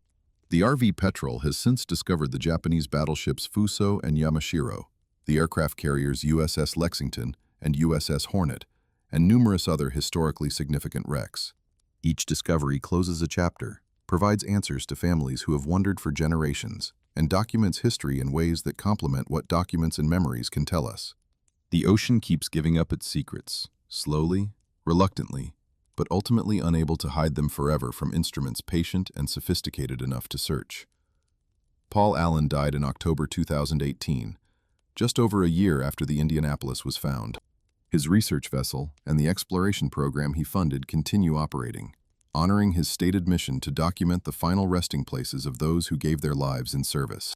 The Indianapolis, once lost, is now permanently marked on maps that only exist in classified naval databases, her location known but protected, her story complete.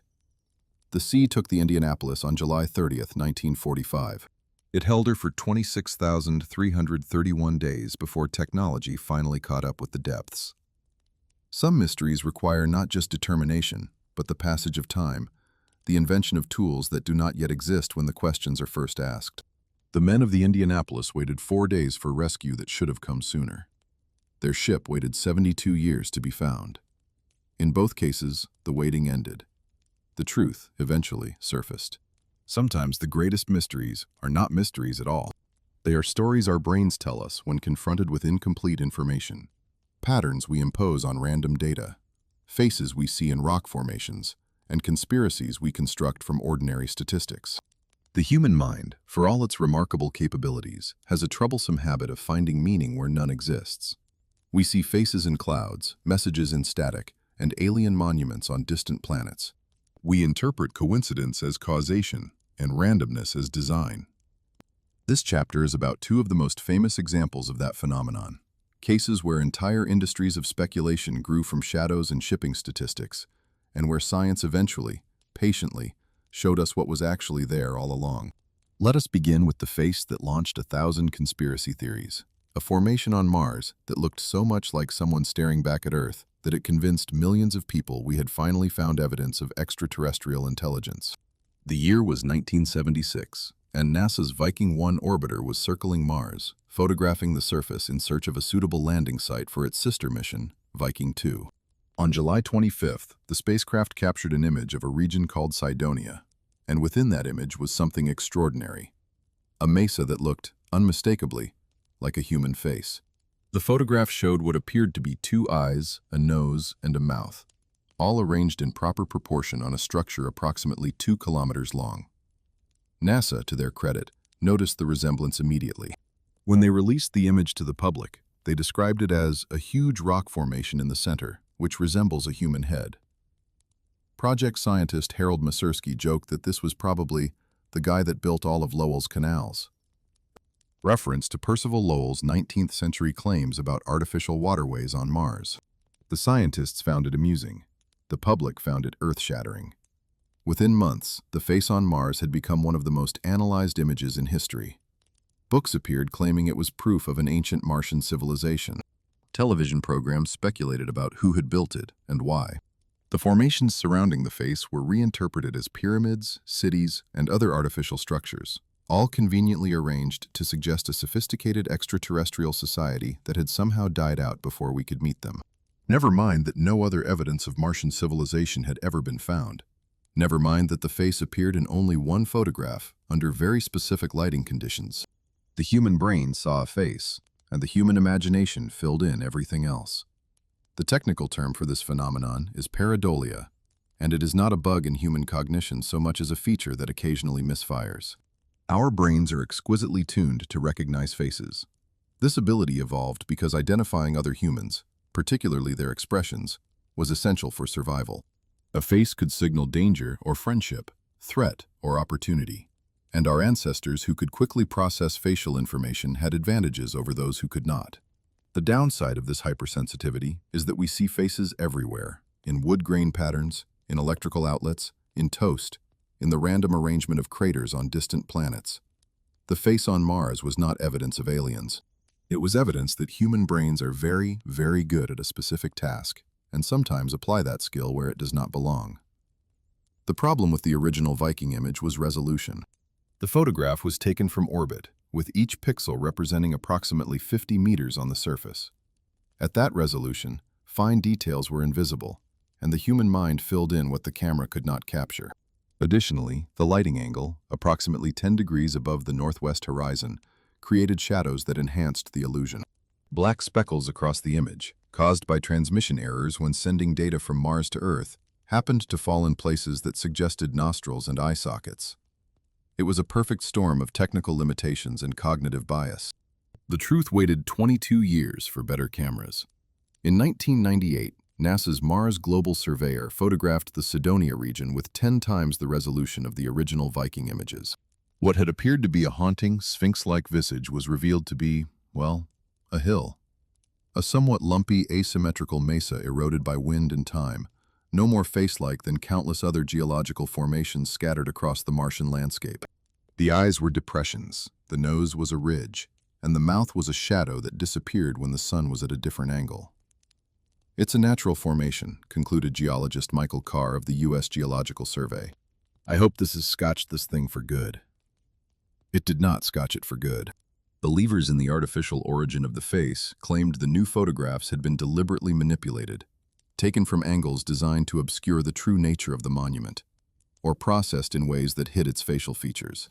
When the European Space Agency's Mars Express orbiter captured even higher resolution images in 2006, showing the formation in 3 dimensions from multiple perspectives, some true believers simply dug in deeper. The conspiracy, they argued, was vast. NASA and ESA were colluding to hide evidence of extraterrestrial intelligence. The fact that space agencies would spend billions of dollars searching for life on Mars, while simultaneously concealing proof of that life, was apparently not a contradiction that troubled them. The face on Mars persists as a cultural phenomenon precisely because it taps into something deeply human, the desire to not be alone in the universe. We want there to be someone else out there, someone who built monuments and left messages, someone whose existence would confirm that intelligence is not a cosmic accident confined to one small blue planet. The face was never really about Mars. It was about us, about our longing for cosmic company, and our willingness to see evidence of that company in random geological features. Science showed us a hill. Our hearts wanted it to be a monument. That conflict between evidence and desire is what keeps the legend alive, even now, nearly 50 years after Viking 1 snapped that fateful photograph. From false faces in space, let us descend to false mysteries in our own oceans. The Bermuda Triangle, that infamous patch of Atlantic water supposedly responsible for swallowing ships and aircraft with supernatural efficiency, represents perhaps the most successful marketing campaign for a non-existent phenomenon in modern history.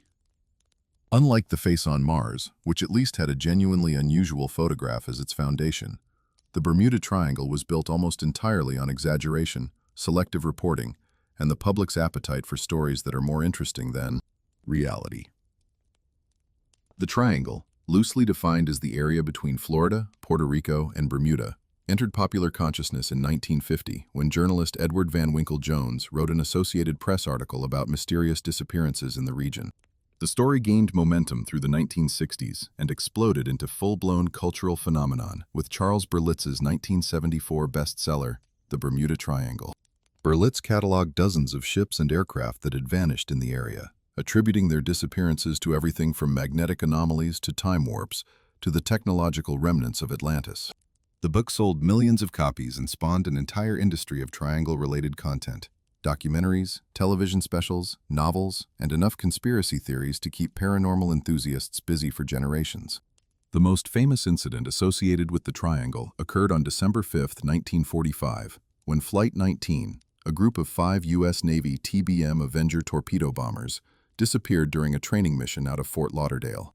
The squadron's last radio communications suggested the pilots were disoriented and lost, and no trace of the aircraft was ever found, despite extensive searches.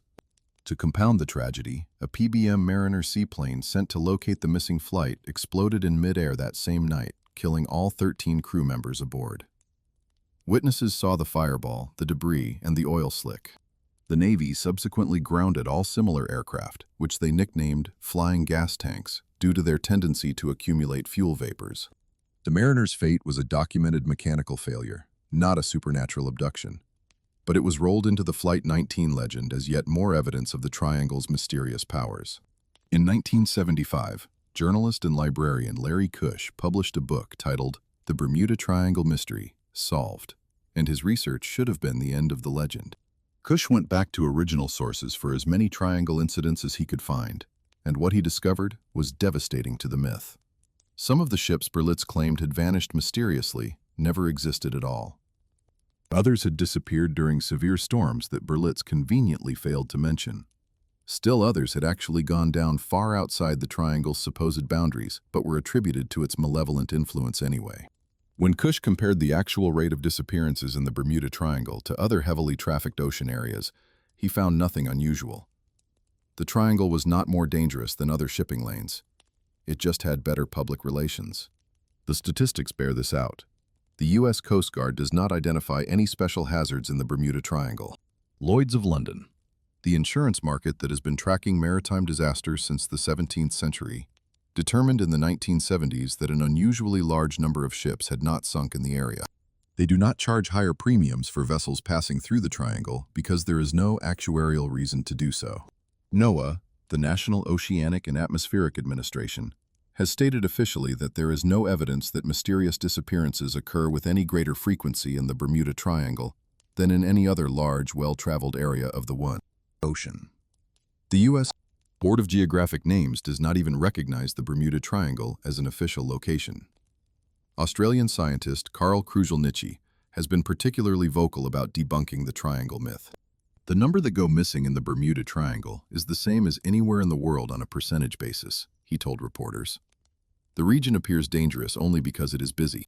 Thousands of ships and aircraft pass through the triangle every year, and the more traffic you have in any location, the more incidents you will record, especially in an area prone to hurricanes, sudden weather changes from the Gulf Stream, and navigation challenges created by numerous shallow areas and reefs.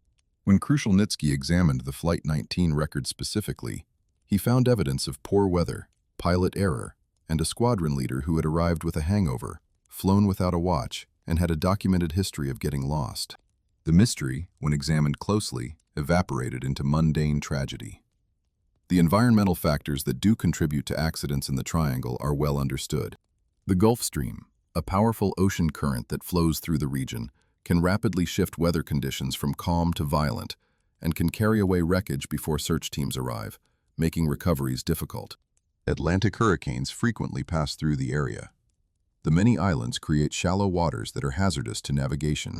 In some parts of the triangle, magnetic north aligns with true north, which can confuse inexperienced navigators, though this phenomenon occurs in other locations around the world and is well documented on maritime charts. None of these factors are supernatural. All of them can kill you if you are not careful. The ocean is dangerous. That is not a mystery. It is a fact. What the face on Mars and the Bermuda Triangle share is not supernatural forces, but a common explanation rooted in human psychology. Both phenomena emerged from ambiguous stimuli, a low-resolution photograph and a collection of maritime accidents, and were inflated into grand narratives by minds eager to find patterns. Both persisted despite scientific debunking because they fulfilled emotional needs that science could not satisfy. We want the universe to be strange and wondrous. We want there to be more to reality than physics and geology and statistics. When someone offers us a face on Mars or a supernatural triangle in the ocean, part of us wants to believe, even when our rational minds know better. The lesson here is not that humans are stupid for seeing faces in rocks or conspiracies in shipping accidents. The lesson is that our cognitive tools, magnificent as they are, were not designed for the environments we now inhabit. Our face recognition software evolved for identifying other humans on the African savanna, not for interpreting spacecraft photographs from 100 million miles away. Our pattern detection abilities evolved for finding edible plants and avoiding predators, not for analyzing statistical distributions of maritime disasters. When we apply these tools to contexts they were never meant to handle, we we get false positives. We see faces that are not there, and mysteries that are actually mundane. Science does not destroy wonder. It replaces false wonder with genuine understanding. The face on Mars was never going to be evidence of alien civilization, but Mars itself remains extraordinary. A world with the tallest volcano in the solar system, the deepest canyon, evidence of ancient water, and the ongoing possibility that microbial life might have once existed there. The Bermuda Triangle was never going to be a portal to another dimension. But the Atlantic Ocean is extraordinary, a vast system of currents and weather and marine life that we are still working to understand. The universe does not need our help to be interesting. It is interesting enough on its own, if we are willing to look at what is actually there rather than what we want to see. The face on Mars took 22 years and multiple space missions to debunk properly. The Bermuda Triangle took decades of patient journalism and statistical analysis. In both cases, the truth was less exciting than the legend, but also more instructive. We learned something about Mars geology and something about maritime statistics, yes, but more importantly, we learned something about ourselves. We learned that our brains are pattern-seeking machines that sometimes find patterns where none exist. We learned that our desires can shape our perceptions in ways we do not always recognize. And we learned that the discipline of checking our assumptions against evidence, tedious and unglamorous as it may be, remains the only reliable path to understanding what is actually happening in the world around us. The next time you see a face in a cloud or a conspiracy in a coincidence, remember the face on Mars and the Bermuda Triangle. Remember that your brain is doing exactly what evolution designed it to do. Then remember that sometimes evolution gets it wrong, and the only way to find out is to look more closely, with better instruments and fewer assumptions. That is what science is for. That is why it matters. And that, ultimately, is why these optical illusions of history are worth remembering. Not as mysteries that were never solved, but as reminders of how easy it is to fool ourselves, and how valuable it is to have methods that can catch us when we do.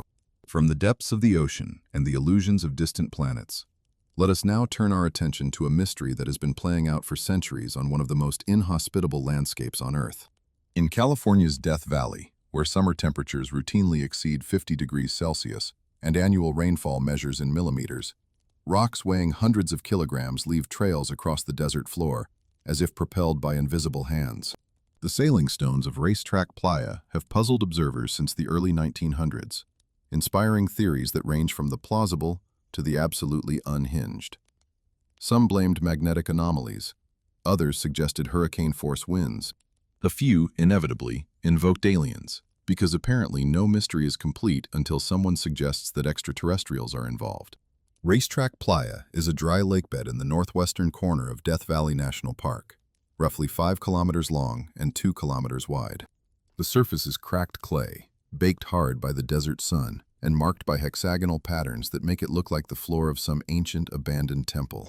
Scattered across this desolate landscape are rocks, ranging from pebbles to boulders weighing over 300 kilograms, and behind many of these rocks stretch trails, furrows carved into the clay surface that can extend for hundreds of meters. The trails are sometimes straight, sometimes curved, sometimes featuring sharp turns that suggest the rocks change direction mid-journey. Some rocks show parallel tracks, as if they coordinated their movements with neighbors. The phenomenon is undeniable. The rocks move. The question that haunted scientists for over a century was how. The stones themselves are nothing special, chunks of dolomite and syenite that tumble down from the surrounding mountains due to ordinary erosion. What makes them extraordinary is not their composition, but their apparent locomotion. Nobody had ever actually witnessed the rocks moving.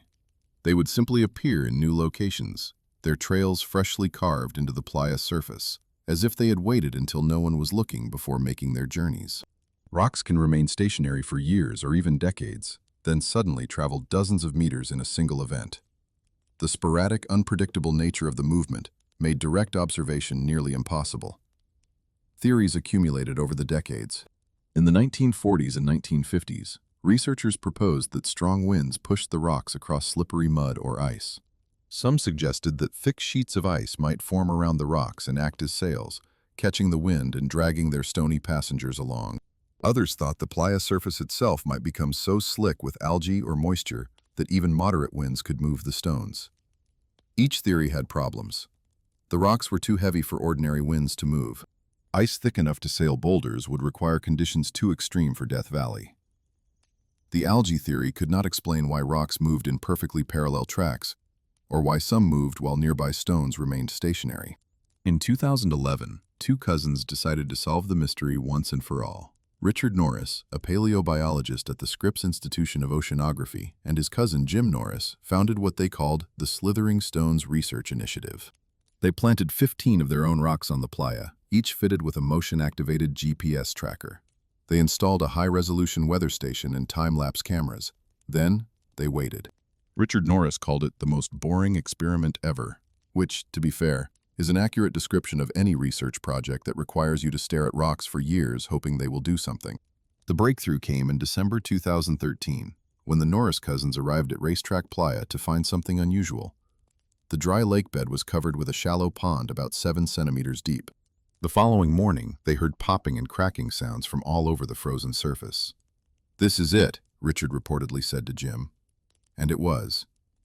What they witnessed and documented for the first time in scientific history was the actual mechanism of rock movement. The process requires a precise combination of conditions that rarely coincide. First, rain must fill the playa with a shallow layer of water.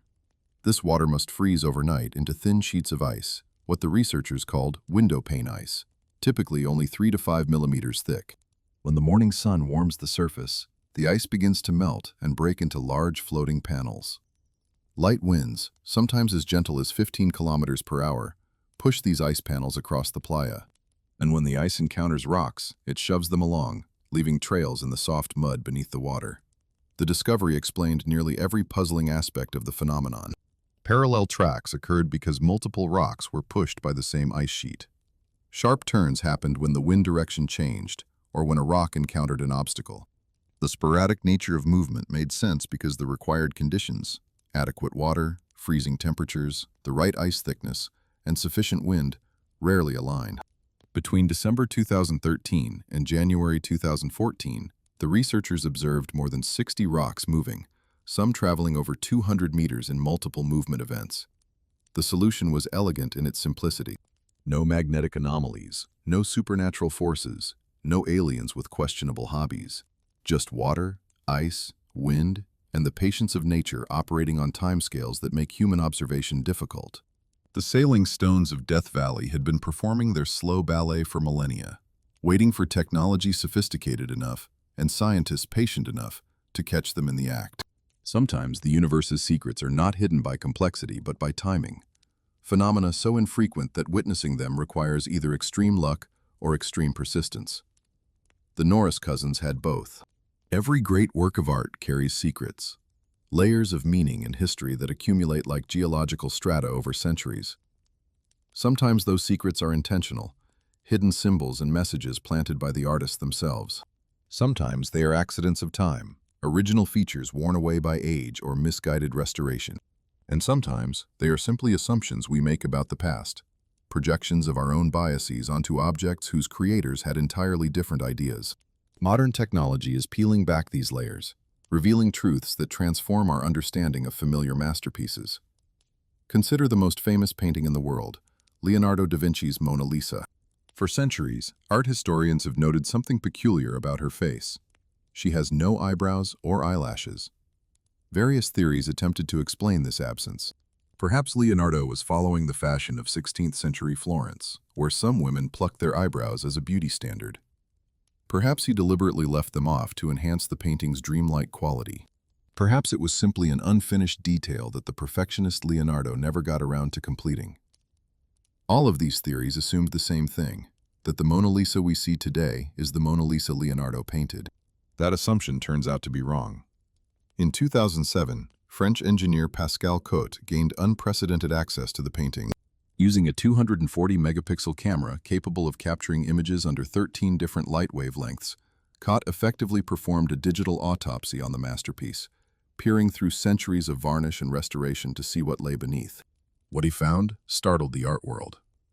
The Mona Lisa originally had both eyebrows and eyelashes. Leonardo painted them using the sfumato technique, building up incredibly thin layers of pigment to create subtle gradations of tone. The brushstrokes were so fine, so delicate, that they had been slowly erased over 5 centuries of cleaning and conservation work. One day I said, if I can find only one hair of the eyebrow, I will have definitive proof, Cuddy explained. He found that hair. Under the enhanced imaging, traces of pigment showed exactly where Leonardo had placed the original features. The Mona Lisa's enigmatic appearance, her strangely bare face that has inspired so much speculation, was not Leonardo's intention at all. It was the unintended consequence of well-meaning restorers who, armed with solvents and good intentions, gradually removed the subtlest details from one of history's greatest paintings. If Leonardo could see what they had done to his masterpiece, he would probably have a few choice words in Florentine Italian. From removed features to misidentified figures, the world of ancient artifacts offers equally dramatic revelations. In Edinburgh's National Museum of Scotland sits a curious Egyptian statue that baffled experts for over 150 years. The sculpture depicts a kneeling man with his face destroyed, holding in his outstretched arms the small figure of a child. The child is unmistakably a pharaoh, wearing royal regalia. And that is the problem. By the strict conventions of ancient Egyptian art, a commoner could never be shown touching a living king. Such intimate contact would have been considered heresy, an artistic impossibility that no sculptor would dare commit to stone. Curator Margaret Maitland encountered the statue when she joined the museum in 2012. The instant I saw it, I thought, that statue should not exist, she recalled. Yet there it was, defying everything Egyptologists understood about royal iconography. Previous interpretations had been creative but unconvincing. Perhaps it showed a tutor with a royal pupil, or a king being nursed by the goddess Isis. None of these explanations accounted for why the larger figure was clearly male, why he wore a garland typically associated with a specific period of Egyptian history, or why such an unprecedented scene would have been permitted. Maitland's research eventually solved the riddle. The statue came from Deir el-Medina, a village of craft workers who designed and built the tombs of the pharaohs. These artisans were privy to royal secrets and held a unique position in Egyptian society. The key insight was that the small figure was not a living pharaoh, but a statue of a pharaoh. The kneeling man was depicted making an offering to a divine image, not touching an actual king. Similar sculptures from the same site, once Maitland knew what to look for, showed the same pattern. Craftsmen offering devotion to representations of their rulers. The impossible statue was actually a touching monument to professional devotion, a senior worker honoring the kings whose eternal resting places he had helped create. Perhaps the most dramatic recent revelation concerns identity rather than iconography. In 2008, archaeologists excavating a Copper Age site near Seville, Spain, discovered an extraordinary tomb. The grave contained a single occupant surrounded by treasures: ivory tusks, a rock crystal dagger, amber, ostrich eggshells, and high-quality flint. It was the most lavishly furnished burial in the entire Iberian Peninsula from this period, dated to approximately 5,000 years ago. Based on initial examination of the fragmentary skeleton, researchers concluded that the occupant was male. They nicknamed the find the Ivory Man.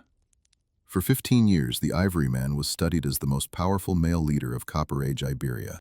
Then, in 2023, researchers applied a relatively new technique called amelogenin peptide analysis to 2 of the skeleton's teeth.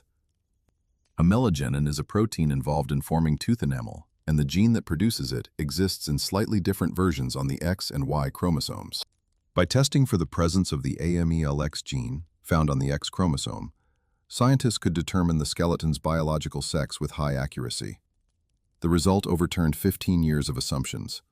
The Ivory Man was actually the Ivory Lady.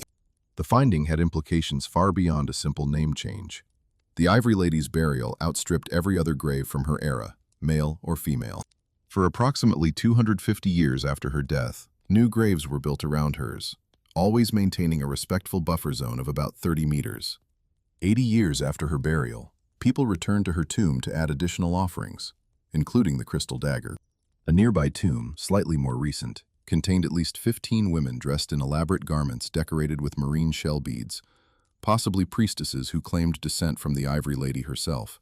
The highest-ranked person in Copper Age Iberia was not a king, but a queen, and her status was apparently earned through achievement rather than inherited through birth.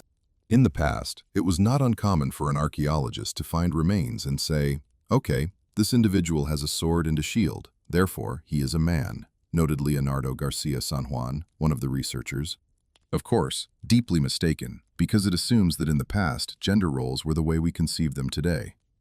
The Ivory Lady stands as a rebuke to those assumptions, evidence that power and prestige were not always distributed along the lines modern observers might expect. Sometimes the most profound mysteries are not about missing information, but about the biases we bring to information we already have. We have traveled together through centuries of mysteries, from ancient technologies that seemed impossibly advanced to cold cases solved by forensic science 400 years after the crime. We have watched faces dissolve on the surface of Mars and ships emerge from ocean depths where they had rested undiscovered for decades. We have seen rocks sail across desert floors and learned why the Mona Lisa lost her eyebrows. Each revelation confirms what any serious student of history already knows. The past is not a closed book, but a continuing conversation. The tools that solved these mysteries did not exist when the questions were first asked.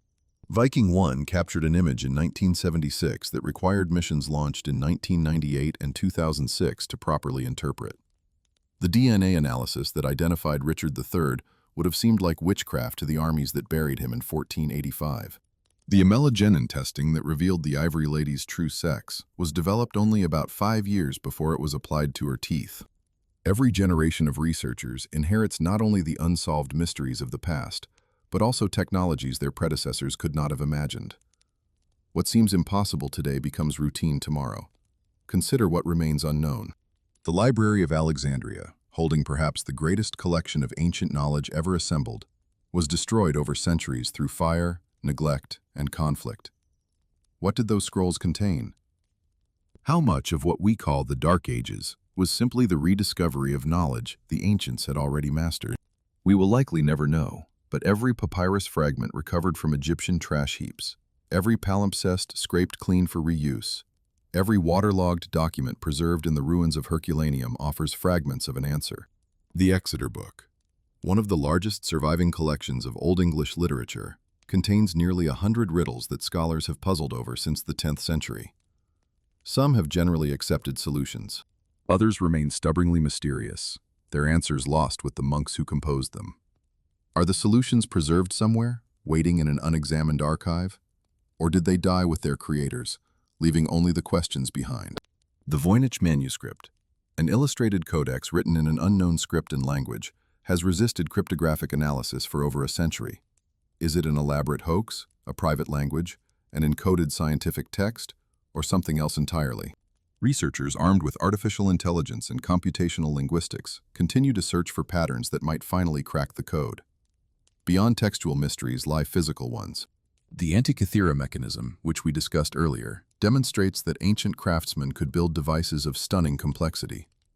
But it remains unique, a single survivor from what may have been an entire tradition of precision engineering. Where are the others? Were they all melted down for their bronze? Are more waiting in undiscovered shipwrecks beneath the Mediterranean? The sailing stones of Death Valley kept their secret for over a century because no one happened to be watching when conditions aligned. What other phenomena occur so rarely that humans have simply never been present to observe them? The pace of discovery is accelerating. Ground-penetrating radar reveals buried structures without excavation. LiDAR strips away jungle canopy to show ancient cities hidden for millennia. Genetic analysis identifies family relationships across dozens of generations. Isotope studies trace ancient trade routes through the chemical signatures in pottery and bone. Artificial intelligence processes images faster than human eyes can scan them, finding patterns in datasets too large for any individual researcher to examine. Each new tool opens possibilities that did not exist before. But technology alone does not solve mysteries. The sailing stones required patient observers willing to spend years watching rocks.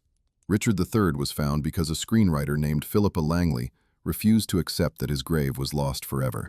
The Ivory Lady was correctly identified because researchers questioned the assumptions that had led to misidentification in the first place. Technology provides capabilities. Human curiosity, persistence, and willingness to challenge conventional wisdom provide the questions worth asking. History is not a collection of answered questions, but an ongoing investigation in which each generation serves as detective.